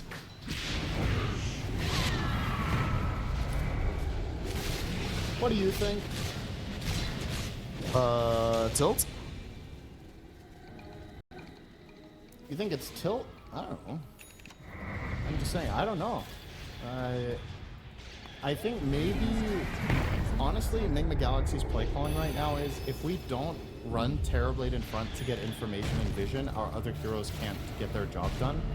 The reason they can't is that they don't have the items that enables them to do that themselves. So it's kind of Ghost trying to play as bait. He's hoping they go on him and get BKB Sunder off, and that can build them a fight. But it's a tall order. You're playing into the burst of Sonic Wave, Abaddon hitting really hard. You have to time it correctly around Global Silence with your Manta. And even then, if the enemy heroes pop BKB when they go, you can't Sunder them anyway. That's exactly what happened. The one turret he had was the Queen of Pain, and she BKB'd to prevent that. So, yeah. That ain't it, Chief. 10k net worth lead for Virtus.pro. Dahak now also starting to build into his own BKB. I must say, Dahak, my man, has had the comeback story of a century. Given how this game started and where it is, night and day. We do see Omar finding himself caught in by Antares. He threw out the lasso, but immediately Dahak, the man of the hour, shows up, ensures that Antares does not die. They get the kill, they clean up the Tempest double, and Virtus.pro own the map regardless of where Nigma Galaxy are at. Yeah, we've reached a point now where even Clockwork is too tanky to die to this Bat plus Arc Warden clone, because he's got Eul's Ghost Scepter and Gale Guard. So however they initiate on him, if they don't burst him during the lasso, he can buy himself plenty of time for rotations to come in, and you're always going to be worried about a Wrath of Nature Axe version as well. That was not a part of that particular play, but that's another thing that acts as like a pseudo-save. The Global Silence can be a save. It's just, these plays are not going to work. It's not going to happen like this. Sadly, we also have to experience some deja vu because you were mentioning about how you always enjoy seeing Sumail on these playmakers until you get like some hex or something on this Awkward, and the Awkward doesn't really playmake in that fashion. He's even changing his mind from the hex, going for the right-click build.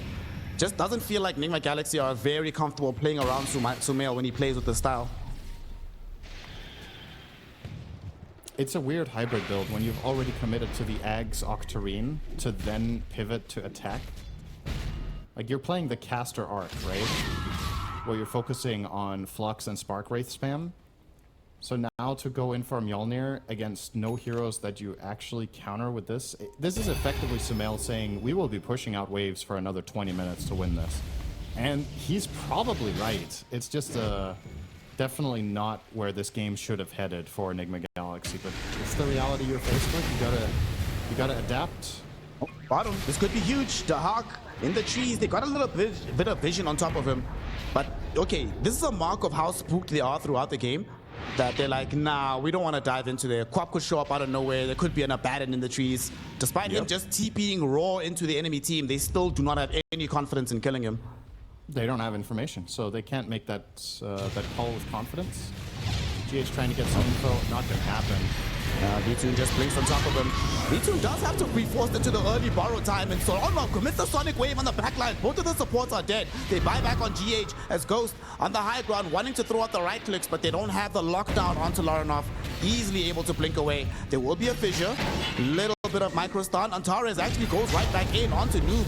Do they have what it takes here? As he will get echoed on Antares, but it's Noob the one that's actually falling lower and lower. And he dies on the high ground. Antares doesn't even die because the illusions miss uphill. Spark Wraith chases him, but they had the barrier to keep him alive. He walks out scot-free on the clockwork. And these are the perfect types of fights for VP because they happen outside of the base. I think all of these kills that they're getting right now is Nigma Galaxy kind of just walking out a little bit aimlessly and getting caught. And it's frustrating for them because they need to try to get some sort of info on the map and get vision so they don't just get horribly out-farmed. But as it stands, even at a 15k deficit, this Radiant lineup can defend high ground for a very, very long time if they want to. But every time they run out and bleed out additional kills, they make it easier for VP down the stretch to close this game out. But you also got to find the right balance where you get to your items. So it is tricky. Roshan will be the next protocol for VP. It's been fun in this game to watch VP completely transform from seeming kind of helpless for 20 minutes, and then they get two good moments, and it's like it flicked a switch in their mindset almost, right? They got way more aggressive, way more kill hungry, and of course it ties in with the options that you have in the game, but also it felt like earlier in the game they could have made at least some somewhat similar moves to these ones that they didn't pull off. But once they tasted success, now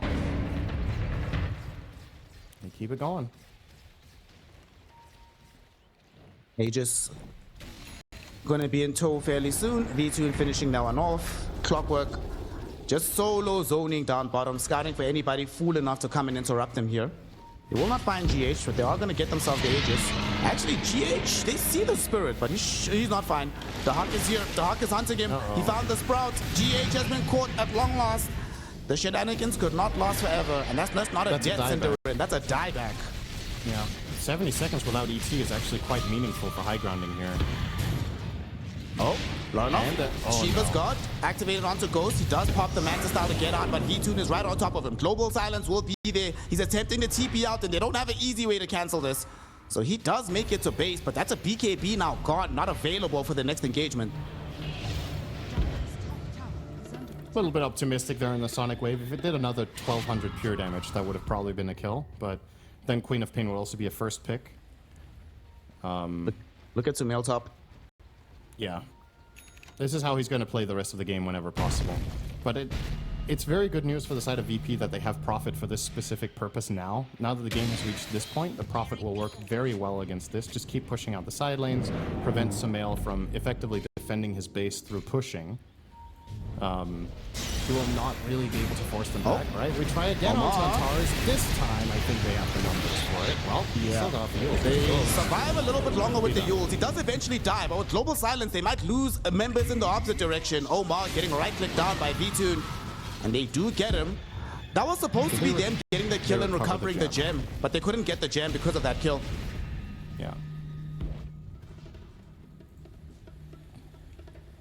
Unfortunate.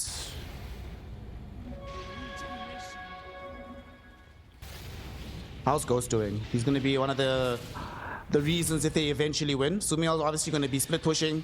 Ghost. The thing is as well is that this Terrorblade is running out of slots. Can't get that much stronger.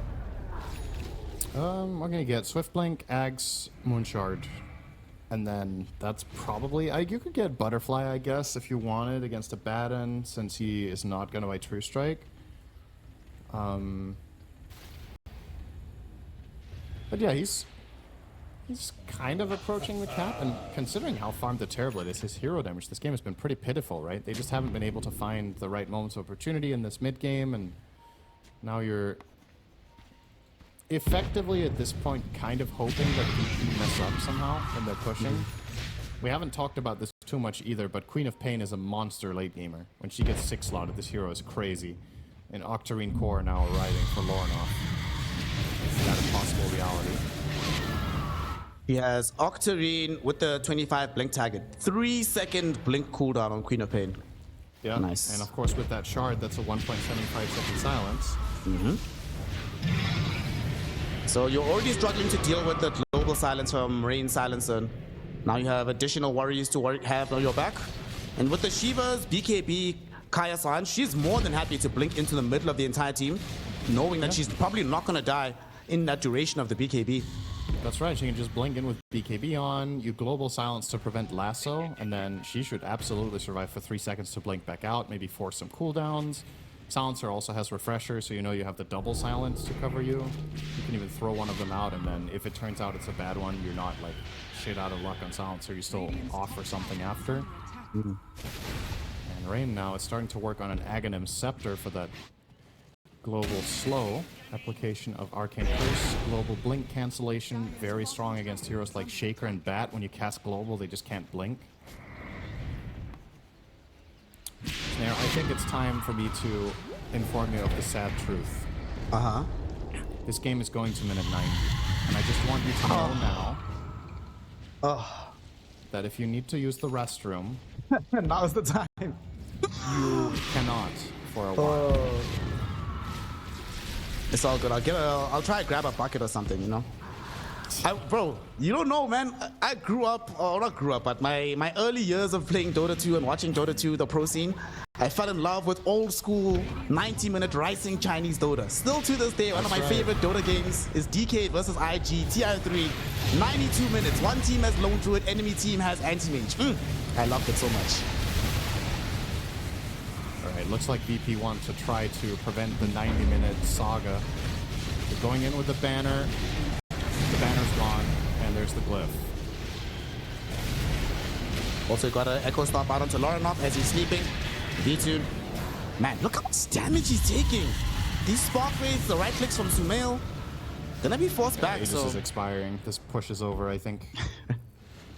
They got a bit of damage on the tower and the glyph, but they also used a banner, so that will be glyph again for the next banner, most likely, unless it's a super fast Roche. we're also 40 seconds away from GH having his buyback cooldown. So the numbers advantage will be returning for Nigma Galaxy, but we're still some ways away from having VP with all their buybacks. It's only really Sumail that needs to farm his up, but eventually, this is awkward and he will get there. He will. I mean, they're getting step by step. This is going to be... I mean, I was saying it half in jest, unfortunately, right? Because obviously these games, when they go late, it gets super interesting. It's just a matter of how do Nigma Galaxy turtle this one up, and can VP find an attack angle? Because if both lineups start getting 6-slotted on multiple cores, I think this game starts getting a little bit tricky for VP again, even though a Baden could be a monster late gamer, so can Quap. On the other side, Arc and TB with 6 slots, and of course when Noob starts finally being able to protect himself, he has the gold right now to buy BKB and almost have buyback. I think that's what he's saving for. Some playmaking potential that Nigma has been missing for 20 minutes becomes available, and things can change. No.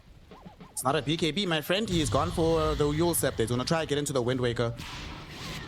So that'll be the tool of defense coming in from Noob. You sound very skeptical with your silence. Not really. I'm patiently awaiting the development here because in fairness, I don't think this is obvious for VP at all to end this game. They should be very happy that they got to this state because with the first 20 minutes they had, arguably in the majority of cases, Nigma have already finished the series now. But since that didn't happen and we're in this game stage, this is when VP should start feeling like this game is within reach, but you're over hurdle number 1. Hurdle number 2 is actually getting meaningful structural damage. Getting Elena Barracks now genuinely barely even matters. 50 minutes in with Arc TB, they're going to take care of big creeps with no problem. It's not really going to impact the flow of the map too much. But the question is how big items and which item are the ones that will enable you to actually finish the game? Are we talking 60-minute neutrals where you get Fallen Skies to just deal damage to towers that Arc Warden can't protect? It's the, you know, that might be the key here. No joke. Is for VP to just keep map controlling for another 11 minutes. And maybe I was exaggerating with the 90 minutes, but I would genuinely be shocked if this game is over before 60. I just don't think VP can break the base. And I think they will need a good amount of time after it too. And conversely, how the hell did Nigma Galaxy get out on the map, right? How do they cross the river? Neutral items, baby. Deadlock. Well, that's a different game, Sint. That's right. VP. 18k gold lead, it still keeps expanding for them, but as you said, Nigma Galaxy doing everything in their power to just keep pushing out these waves. You know, we were memeing the other day about Nigma versus Navi, the battle of the Who's Back team. I'm watching this VP game getting Alliance flashbacks the way things are looking right now. As Ghost, he's being hunted. Can they get him down? Does have the BKB, he pops it, Global Silence will be there. I need some help. Does anybody have a 4-star? GH, help! GH! GH says, nah, buddy, you're on your own. That is a death on this Terrorblade. Does have buyback, but out of the game for 90 seconds. That's big. They're going to be able to force this buyback probably, and then that will, I guess, be the win here for VP. Don't know if they can get any structural damage once the buyback comes out, but you absolutely want to make them spend it. So we'll get the mid tower. Baby steps. Meanwhile, Prophet summoning 200 Treants down bottom. He has the 3 times Treant damage and HP talent. So they also start being a bit of a problem. Not the Ironwood Treant, thank God. With Ironwood Treant, they wouldn't have to question how do they break the high ground, right? Exactly. Very apparent. They wouldn't be thinking about how they end the game. All right, first lane of Barracks, V2. Not forcing the buyback though. He has Refresher, so he's not really in danger right now. If he were to cast that, but okay, they'll take the 1 melee and 2/3 of the bot tower and call it a win. No buyback forced on the Terrorblade though. Did not press the issue enough to accomplish that. I'm pretty sure at that stage of the game where the only thing more important than the Terrorblade buyback is actually straight up losing the game. Anything less than that, you should probably hold your buyback as long as you can. Well, if they were threatening Megas, I think you have to. I think that's too much to overcome, but you could lose 2 lanes of Barracks and save a buyback. That's probably okay. But of course they have some decent stalling heroes between Fissure, Echo Stomp, Arc Warden Spam. So Nail is starting to get there now, man. We were talking about the transition that's happening. He's starting to become a carry rather than a spellcaster. Mjolnir now finally gets the Pike finished and is working on Daedalus. We'll have to contend against an Aegis and Cheese and Refresher Shard. 2 Refresher Shards, as a matter of fact, because Larnoff didn't use the previous one yet. Puts it off the mark. No. Oh, but the Yule Scepter is not. TP in from the Hawk. They get up the Echo Slam, but the secondary Yules ensures that the follow-up spells are not there. They even drop the Global Silence. Lotus for the double Yules just to have some fun. But we are there with a dead Earthshaker. Does have buyback, but did commit the Echo Slam there. Got nothing out of it. Yeah, I didn't have the full Wind Waker yet on Noob, so couldn't get out of the cogs. Alright, high ground attempt coming in. Arc Warden is in position. Terrorblade bought out. He finished his Silver Edge. 300 gold, not that much, but he doesn't get a kill. This could be a disaster. They hook shot onto Sumail. Does get the 4-star foul, so he's going to be fine for now. Vitun putting pressure onto the racks, but unable to get them just yet. Magnetic Field was there. Sumail putting in some pressure himself with the Tempest double. And they almost have the Roshan's banner destroyed. It will go down. It's taken away. Spark Rate bothering Laranov a little bit. He blinks away. They still keep going. They go back in. Sonic Wave onto Ghost. Ghost in danger. There's going to be a 4-star back. He pops the BKB with Global Silence going. He does stay alive. Evades the Sonic Wave. He doesn't get hit, but he's still not alive. He dies eventually. They do have a lasso though. V2 next to the fountain, eating a lot of damage. He does get the refresh. Borrow time back online. That'll enable him to get back to the low ground and to safety. They buy back now on this Terrorblade. Ghost wants to come back in. The Hawk, BKB, TP out. They've baited out the buybacks. They've gotten a couple of kills, and they don't really lose anything themselves. EP, 40,000 gold ahead right now. And there's only one lane of barracks left now. Prophet was pushing the top with a ton of treants and keeping that pressure on. He's now going to have a refresher. And while these big damage items are coming out for Nigma Galaxy, the question I have is still, how are they going to set up these kills? They cannot kill Abaddon. They try to buy the Silver Edge, but you're also going to need to find a way to stun him and silence him simultaneously, or he's just going to protect himself or get saved by whatever from his team. They have 2 Wind Wakers to just get the protections. They're probably also going to need a Nullifier. But there's just too many items needed for the side of Nigma Galaxy to deal with this Abaddon problem right now. V2 will now get a shard. Great. For his Abaddon. You know, will the prophecy be true? I'm believing in myself less and less with the 60-minute mark. Actually be able to break the base earlier than that. With the Pokken. Come on, guys. No, don't do that, guys. I want to see those tier 5s. Please, do the right thing. Let us get the tier 5 neutrals. You know, Suns fan might not be here, but he can be here in spirit if we get the tier 5s. So let's do the right thing. Sumail, this Tempest double is proving to be very annoying. I mean, because of the fact that he's been having to spend most of the time inside the base, you know, he's got a lot of farm for Sumail, but his levels are really low. He's still not level 25 just yet. Yeah. And the biggest losing core in this game by a mile is Noob Shaker, who is 20,000 net worth behind the enemy cores. Just has not been able, and his CS is honestly not too terrible with 450 here. It's just, he's had so many deaths and so little conversion on his net worth.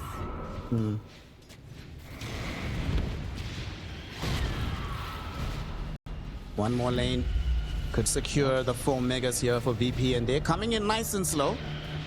Not gonna overextend themselves. Spark rates everywhere, magnetic fields, Terrorblade illusions. There's a lot to beat through, but they will get there eventually. Treants now on the high ground. Wrath of Nature was thrown in as well. V2 just blinks up. Immediately though, Tempest double will be there. Sonic Wave from Laranov. It's not enough to kill off GH just yet though. Both him and Sumail able to get back in the base during the global silence. But the space has been created to assault the buildings. They've already claimed the range barracks, looking for the melee. You're coming back in, Nigma Galaxy. They know this is a do or die scenario. So far, the racks are protected, but they jump in onto Ghost. Immediately goes invis. They Wind Waker with Laranov to get away immediately. But still, the space is being made. V2 wants the racks, he wants the megas, and he's gonna get them. Virtus.pro now have the mega creeps, 43,000 gold ahead. They are in complete control, and they don't want to wait. They smoke, they want to go forward. They still have this Aegis for 20 seconds. This could be the time to win the game. Nigma Galaxy, they have a Sumail getting caught. Sumail's in trouble. Sonic Wave, the damage, Sumail is gone. No buyback on the Orc Warden. They do not have the additional damage from him. Omar does find the last one to Laranov, interrupted immediately by Antares, but GH found an amazing Earth Splitter. Did quite a lot of work, but who's there to finish them off? Ghost will at least get Antares down. In the meantime, Echo Slab going forward onto Dahak. Do they have the follow-up damage? Not just yet. V2 on the front lines, chasing in onto GH, able to get the kill onto the other Titan. Laranov, BKB active, Sonic Wave going forward. Ghost wants somebody to sunder. He needs somebody to sunder, but no who's gonna come? It's nobody. Noob tried his best, died too quickly though on the Terrorblade. He also does not have buyback. Everybody's being kept inside the base. The Ancient is falling. Antares, one last play, 3 heroes caught inside the power cogs. All of them will be finished off. And with the last team wipe of the game, GG is called. Virtus.pro take us to a decide. What happens when you take a risk? Of course I'm not gonna laugh at them, but I get to criticize them if things go bad. Because I see some serious potential problems for VP, but I also see the potential success here, right? That's what you got to keep in mind. That's what happens when you take a risky pick is high risk, high reward. It could fall completely flat and suck, or it could win you the whole game. And that's AM for you in this one. Well, we are getting into the game. Oh, dude, click on Anti-Mage's build. This is not going to be Battle Fury Anti-Mage. My boy V-Tune already has the secret relic queued. Radiance Anti-Mage, baby. Love this new build. This Vanguard Radiance is much more exciting than the old Battle Fury. It might be an early fight here. Antares pushed back with the Flame Break, but even better power cogs. Beautifully placed by the Clockwork. It allows everybody from VP to get to safety.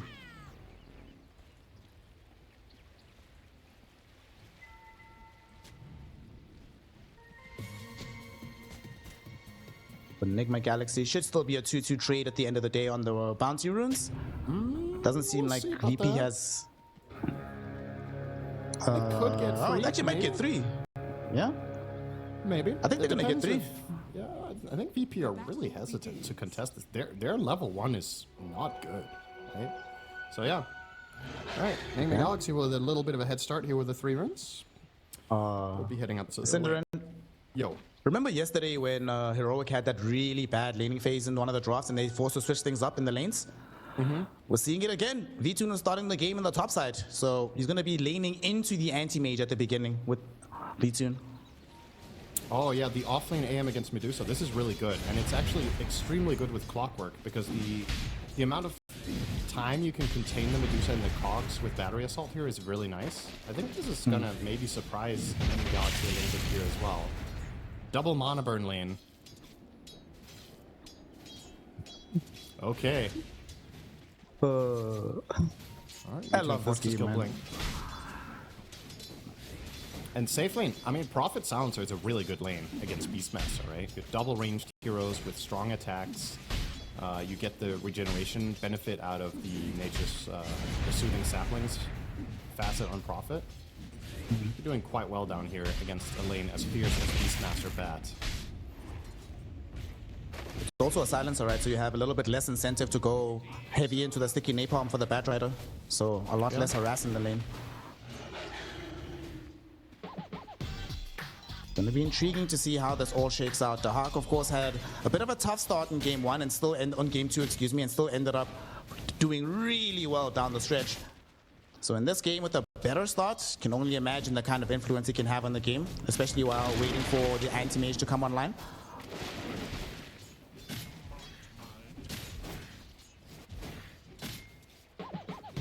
So how is this mid lane going? So I've got my eyes on top lane because I think when level 2 kicks in for Anti-Mage plus Clock, that's when this lane kind of unlocks a little bit. You're going to get the point in Mana Break now for V-Tune. You're going to have the Battery Assault coming out for Antares as well. And then suddenly Ghost is no longer really safe in this lane. V-Tune just needs to be a little bit careful about the counterplay potential with the tag team. But as long as Clockwork is covering with him, I think they're fine. Antares is on a bit of a mission here though, so pulling the wave as far as he can. Bro, this is not even lane pulling. My man is giving these creeps a tour of the Radiant side of the map. Tour guide Antares. What a guy. Tour guide Clockwork. And here we have the Radiant Triangle, ladies and gentlemen. This was established in 2003. And here you see the Shrine of Wisdom. It's currently under renovation. Yes, yes. New building, very soon to be completed. We had a good project from Ice Frog. Yes, yes, yes. Alright, well he connected the waves now, so time to get some experience and get his own level 2 and deny a wave. Everybody, it's much more calm. I mean, this always happens in game 3, right? After contentious game 1, contentious game 2, game 3, everyone's just like, alright guys, we don't want to make mistakes. Nobody wants to mess things up. Just try to play things as quote-unquote normally as possible. There's a reason we did not start this game seeing anybody try to triple stack the lane to find the first blood.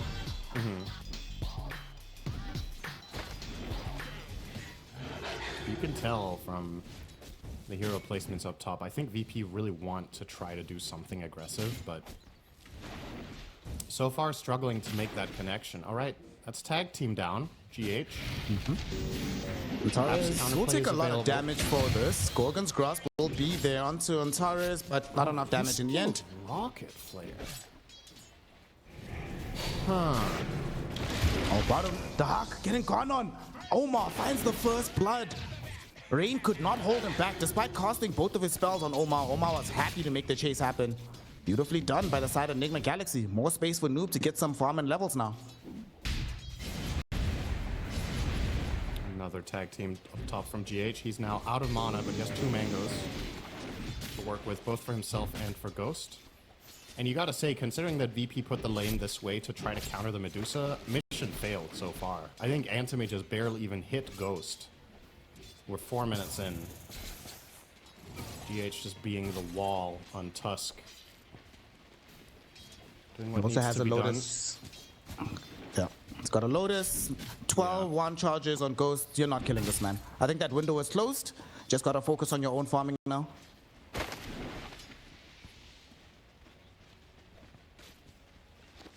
Unless you want to play like hyper aggressive and bring in somebody from the other side of the map, but even then, you bring in the silencer. I don't think that's going to be enough to kill off Ghost, so he should be fine. This is the one lane we haven't. I feel like if you wanted to play this top lane this way, I think you needed to go 2-1-0 on clock, right? Like you get Cogs level 1, which is fine, and then you go 2 back-to-back points of battery assault, and then you can actually maybe do something aggressive. Now instead, can't really do too much, and you're leaving the offense to Nigma in mid. GH with a great rotation. This lane was relatively even up until this point, but that rotation from GH gets the kill. Even better, Sumail is the one that grabs it. There's a full wave in front of him with the Siege Wagon, so you can destroy the Siege Wagon. Even if you don't get the maximum pressure on the other side, you know it's not going to come towards you. Yeah, winning mid as Mag against SF has got to feel really good right now. You now have RP, so Laurenoff could easily get killed a secondary time if GH were to go there again. He's showing a bit of presence up top now to try to bother VTune. In spite of having the Vanguard, he will actually still blink that tag team level 1. But here comes Antares, maybe play potential here. Does have the 2 points into the battery assault, puts Ghost inside. Ghost pops the 1, does still have a Lotus to go if needed. Ghost still alive, Lotus does get popped now. VTune does still manage to burn through all the mana. GH can no longer help him, and VTune succeeds in getting the kill. Flame Break pushes back on Antares and VTune. VTune has Blink in 2 seconds, he's gonna get it. And also Antares will escape. Sumail rotated in, hoping to try and get some vengeance for the Medusa, but instead just finds all of his time getting wasted. Yeah, that's a really costly sequence for Nigma Galaxy. They lose their carry, they lose their mid TP, they lose a secondary support TP, and they get nothing to show for it. Which means in turn now, Shadow Fiend got a lot of free space mid, he's now farming out a little bit of the jungle, you were pressuring bottom lane with the Prophet as well as Silencer as well onto this tower with Siege Creep, you're getting some meaningful damage here. A moment ago in Nigma Galaxy we're up 2k, that's now been cut in half from that one singular move there. And you know for a fact that VTune with this Vanguard wants to do more of that. He's about to crack level 5, which is a massive DPS increase against the Medusa. Getting this extra mana burn. Gotta be He wants to careful do now. that. They gotta be careful about the smoke as well. Oh, look at Rain. Rain God. This might protect the Hawk's life, and indeed it will. Omar and Sumail definitely don't want to keep this pursuit going. They're standing right underneath the Watcher. Omar might find the sentry, but no point even dewarding it. They're still sticking around, but they've been seen in the river. So they know that Sumail is coming. He doesn't have a Blink Dagger, so initiating here is extremely difficult. The Hawk getting into the right place, even gonna TP out just to be sure. So if Rain dies, it is what it is, but this is not the rotation Nigma were looking for. Radiant's bottom tower is under attack. It's not all that bad though, because you have Noob pushing the tower as a part of this play. This makes it a lot more valuable. You're going to force out the glyph and maybe even ultimately get the tower next wave regardless. Oh, top lane, while Ghost. the kill itself isn't great, the real estate is decent. This kill might be great though if they can find Ghost. He's already burned through a lot of the mana. The snake comes back. GH, as he TPs, he's immediately inside some cogs. And now the Hawk joins as well. Throws in the Sprout. Ghost is losing HP and mana. Or the HP through mana, but DH, he's the one that died first. Laurenoff is there. AD Rune finds the Razors. They get the kill on the Tusk. With the Requiem of Souls, they send Ghost back. and they managed to get that kill as well. And once more, Cinderin, Sumail made a rotation only to find nothing in the top lane. He couldn't do anything when Laurenov showed. I think turning around there on the Mangus is the right play. If you skewer in and find a half-assed RP, you're just killing yourself for no gain. So you gotta let it go. And this is gonna also cost them the top tower. Obviously for them, fortunately, they were able to get a little bit down bottom themselves, but so far so good here for Virtus.pro.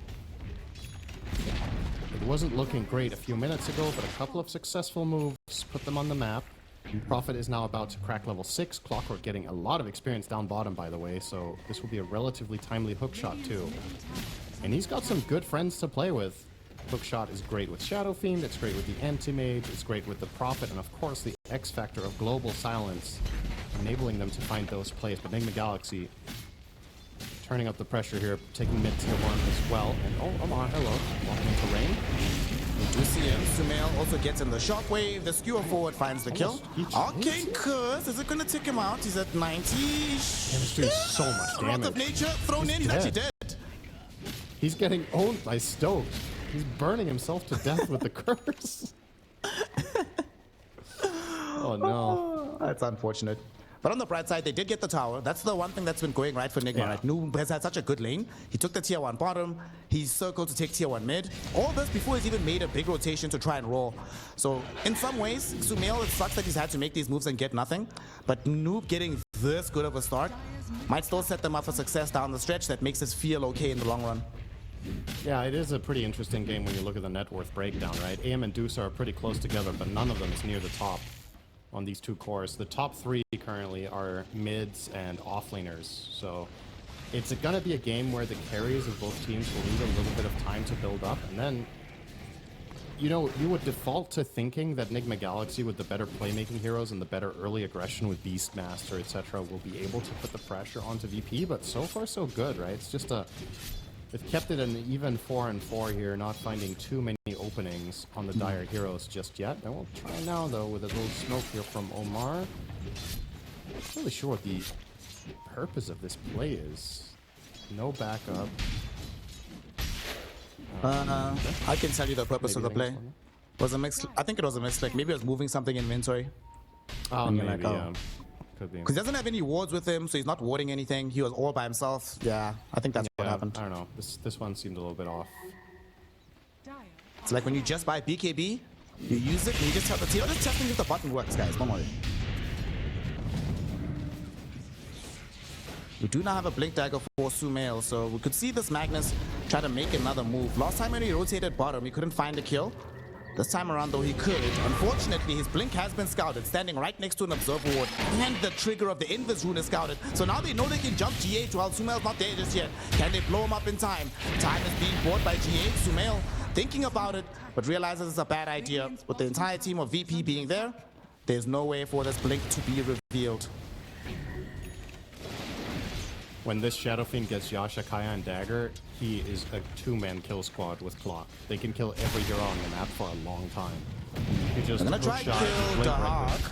He gets skewered into the primal roar of Noob, and yep, very, very simple, quite straightforward. Since they saw everybody killing GH middle, they know that there's nobody around the Hawk to help save him. Good read in that situation. He's the entire net worth lead of Nigma Galaxy. The Prophet is really far behind the other cores. The rest looks quite even, looking up the board. Prophet, the big loser here. VP will try to make a move of their own, though. Hookshot getting ready once again. Global Silence at the ready. Shadow Fiend has a haste. This can be a really strong play if they manage to connect on the Beastmaster. He would be a super valuable target. And a relatively safe kill as well, considering the spells that they have and what Nigma don't. But it's going to be a bit of a walk to find him. I mean, it is tour guide Clockwork, right? We have to take the scenic route. That's right. That's even better. This is huge. Global Silence will be there. No skewer out for you, my friend. They make sure that he dies very, very quickly. Also some brain drain going the way of Rain. You love to see it. And it might not be over just here. DC's Noob potentially here, but Omar coming in does mean that Rain has to retreat. Doesn't matter. At the end of the day, they got Sumail. That was the big prize. And while all of this is happening, both AM and Medusa are free farming, but that is a relatively one-sided matchup. Or, well, it just is a one-sided matchup, not even relatively. AM is one of the best counters to Medusa in the entire game, if not the #1. Even saw teams running AM as a support to try to counter Dusa sometimes. We've seen it as an offlaner, which obviously is what's happening in this game, but V2 is the carry player, just playing it in a different lane for that lane counter added value. So if those two heroes trade farm, I think that's really good news for VP, right? You just want, if AM isn't getting overtaken by Dusa and they have the same net worth in 10 minutes, AM's inventory should absolutely crush her in terms of value. So I think VP should be pretty damn happy right now with how this is going. Clockwork. Gonna get skewed onto the high ground. Oh my gosh. Somebody has to eat an L. It's Antares this time around. GH happy to commit the full Walrus Punch. Well, if anyone takes a tour on the, or takes a ride on the tour guide bus, it's got to be the Clockwork, right? Straight on in with the chauffeur Shamail. It's going to drive him all the way to the mid-tier 1.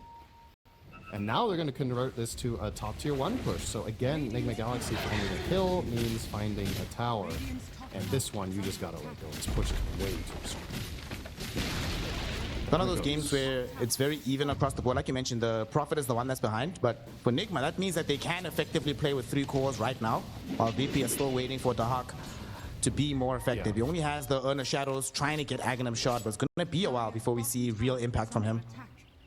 Yeah, he's just not going for the Vessel here, which I think makes sense. It's not good against Dusa.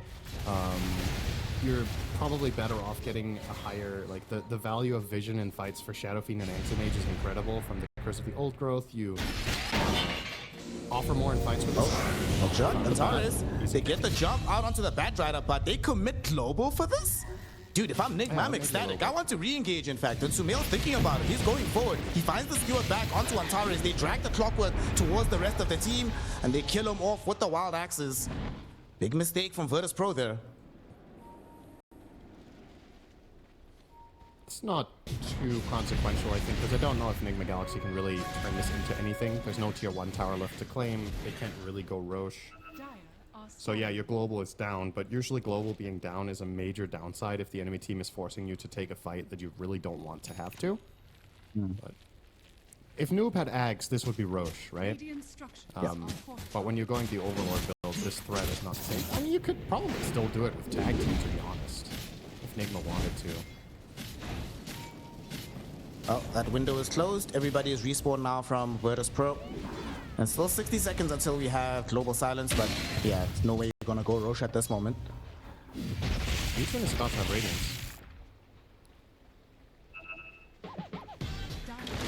Shout out Only a V2. few hundred away. 1 AM.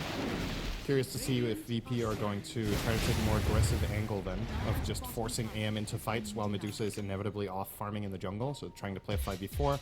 It overlaps nicely with the Shadow Fiend Blink Dagger, so you have a pretty natural drive to want to take fights right now.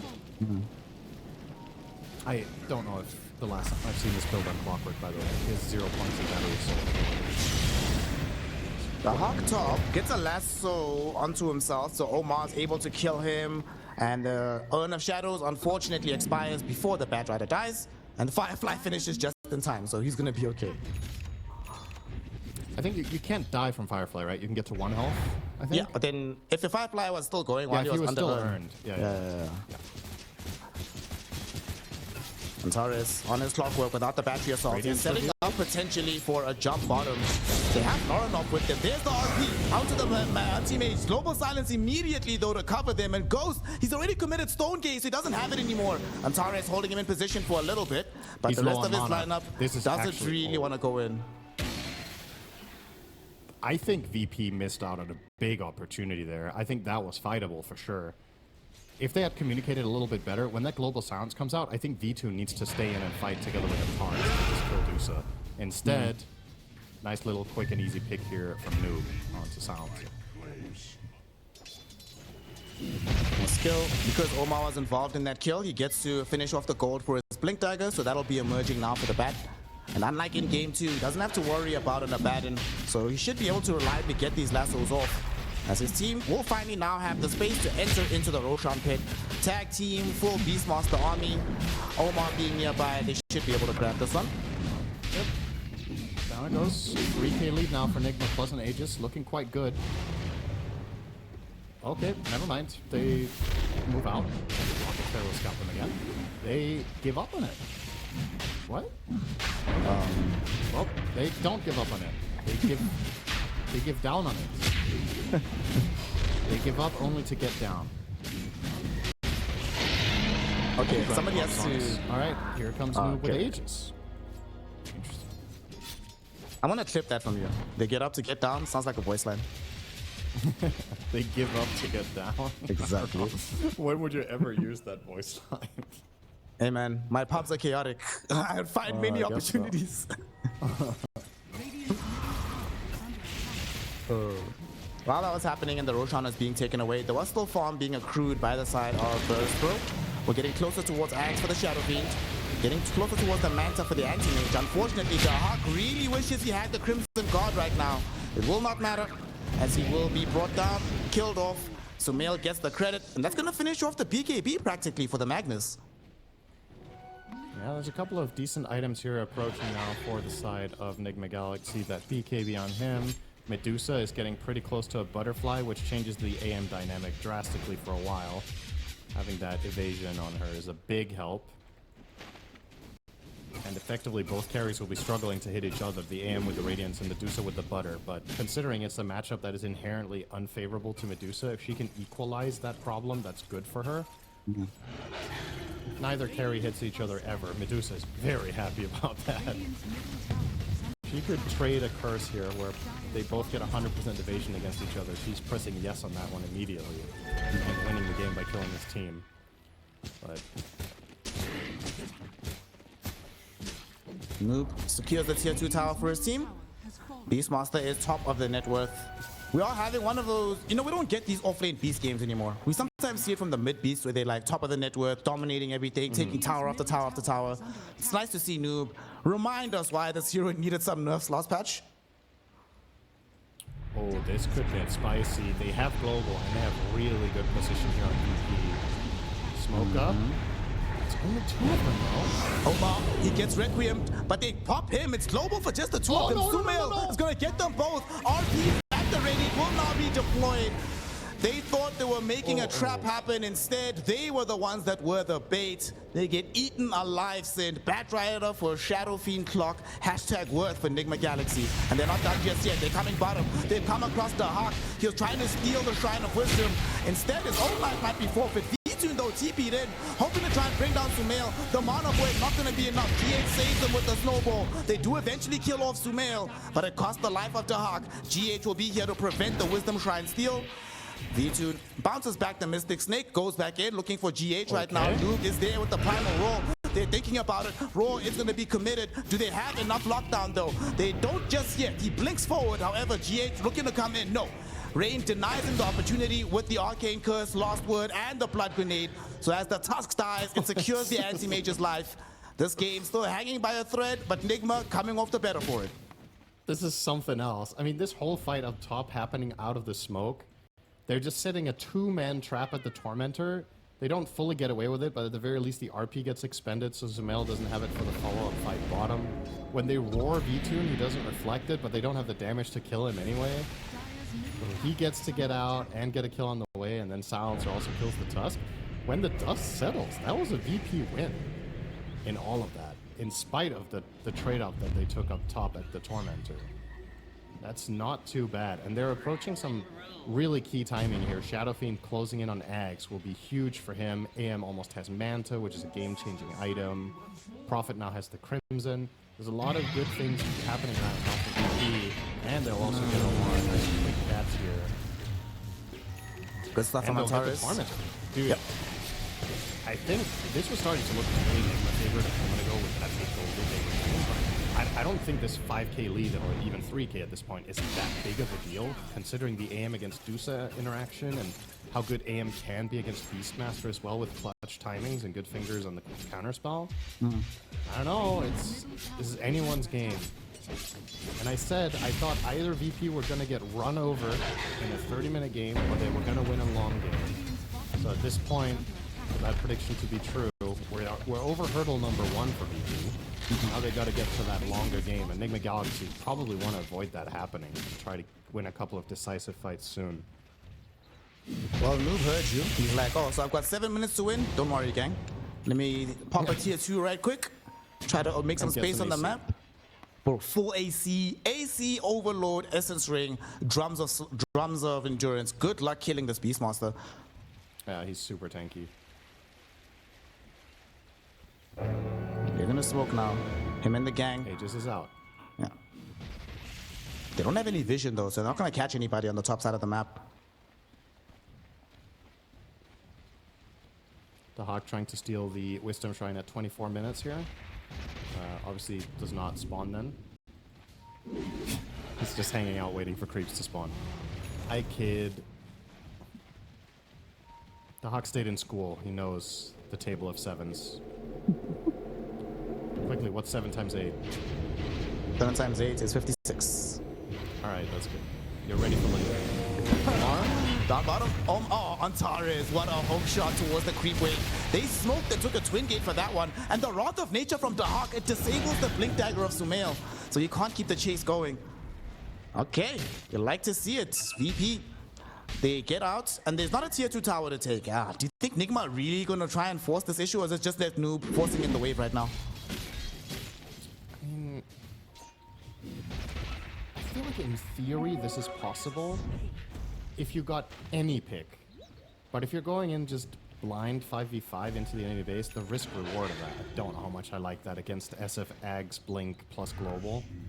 Like, you can easily get just blown up very fast. Keep in mind, the only hero on the Dire that has BKB is the Magnus. If anyone else gets caught in a hook shot, it can get turned to dust in a moment. VP want to test that hypothesis as they smoke up themselves within the base. Beastmaster will be the one to break it. He doesn't have a blink, he doesn't have anything to get out of here. Does drop the primal roll onto Antares. He doesn't get connected into it. The Requiem is too far back from the Shadow Fiend, so for now he's okay. Antares will find him with the hook shot.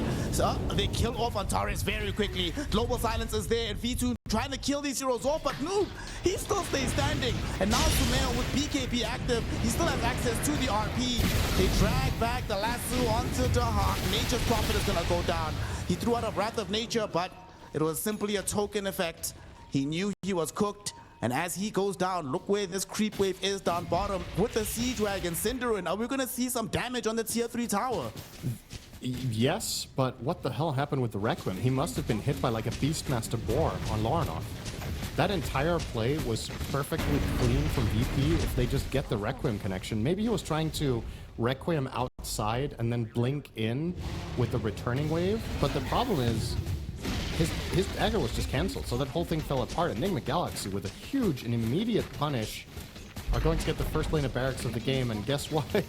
Maybe we are getting version 1 with the fast beatdown, but definitely not in the fashion I anticipated. That one moment for VP, though, is extremely costly. Not only do they miss out on the kill, they die as well and lose a full lane, and it all is because of one Requiem that couldn't reach. To make matters worse, now they have a BKB on Noob, so the next time you try that maneuver, you almost killed him. If you had cleaner initiation, you probably would have. Next time, absolutely not going to happen. Oh boy. You know, while this has been chaotic and everything, the one hero that's benefited from how the game has unfolded has been this DOTA. You know, the anti-mage has been in and out of fights, realized he couldn't really always get the kill, had to retreat. DOTA's just been quietly not involved. Now she's at the top of the net worth, a full item almost ahead of the anti-mage, so that situation that they had earlier, now starting to favor Ghost, especially because Anti-Mage has been involved in many of these failed smokes, cutting down his farm time. It's a really big deal when Medusa gets ahead, because this is actually a kind of interesting matchup that has a lot of history to it. There was a phase in Dota some years back where a lot of games were we'll talk about history in a second, because Dahak is getting gone on top. Well, the he'll thing be is, history. He was supposed to be setting up for the smoke, but the smoke comes now after they've already lost him, and the BKB emerges before the spells of VP. They need to get the hell out of here. Clockwork will barely be able to do so, but Lorinov doesn't have a TP, but they don't know. They have no vision of this Shadow Fiend. By just the skin of his teeth, he will live. Dude, what happened? He blinked into the trees and Requiem and was stuck. I don't understand what's going on, man. This is crazy. Well, good for Nigma Galaxy, I guess. They'll just be like, okay, no Requiem. We can probably just go down mid here. And I was going to say about this AM versus DOTA matchup, that used to be a lot more prevalent some years back. And a lot of the times, AM was counter to DOTA in specific times of the game. It would have this like interesting curve where AM was good against DOTA early, then DOTA would get Scotty Butterfly, and then AM would be behind, and then eventually AM would get his stuff, and then he would be ahead again. And we're kind of in that state here where DOTA is just ahead by so much that AM is not really a problem right now for her. She has the evasion, she has the pipe and the manta, so Vitune can't reliably go on her, but eventually he's going to be forced to in just a moment. The second lane is going down. Nigma Galaxy looking for a decisive third game win here. 13k up at 29. There were some dicey moments, of course, throughout the course of this game. However, VP, I think it's what, 3 back-to-back smokes that they didn't find anything, really set them back. You know, that moment where it was only a 2k lead for Nigma seems like it's eons ago at this point. Yep. And all it takes now is Sumail needs to fish someone, right? He's got Ags. So if he finds Shadow Fiend on a Horn Toss, the fight's actually almost over immediately. If he gets Horn Toss Skewer off before they global, I think SF just dies on the spot. He doesn't have BKB to protect himself. Yeah, and this is unlike last game, right? The Requiem that needs to be channeled from this SF, if BKB is up, let's say Sumail jumps in with BKB, less afraid than he would be if they'll say like the Quap from last game, where you could still get Sonic Wave through your BKB, still find half your HP pool gone, get pushed back too. But here, what are you scared of? And you know, yesterday we had a discussion about this SF, carry versus mid. One of my main problems with SF mid is you get to a point where the enemy team has BKBs, and until you can get those BKBs down, you just feel like, man, I have a lot of net worth that's not really contributing anything to my team. Yeah, it is very... It's a very delicate build in a pro setting. You need to get value when it's strong, and you need to find a way to dodge the bad situations that come after while it's low. Oh, there's the fish, there's the fish! And they found the best catch ever. They get the catch onto the anti-mage, and Torres tried to save him, but Sumail just pops BKB, throws in the RP. For good measure, they got the roll out, and now with the lasso onto Rain, Ghost cleans him up too. 3 heroes down. Anti-mage, no buyback for a full minute as the push is incoming through mid. Nigma Galaxy says, we're done experimenting with Sumail, Art Warden, carry type mids. We're just going to get the playmakers that just work. And this is, all of a sudden, a very one-sided affair. This went from looking quite close 5 minutes ago to now Megas in the blink of an eye. He's going to try something, but I think they got vision. They saw him. Megas are achieved, and they're just gonna get out. No harm, no foul.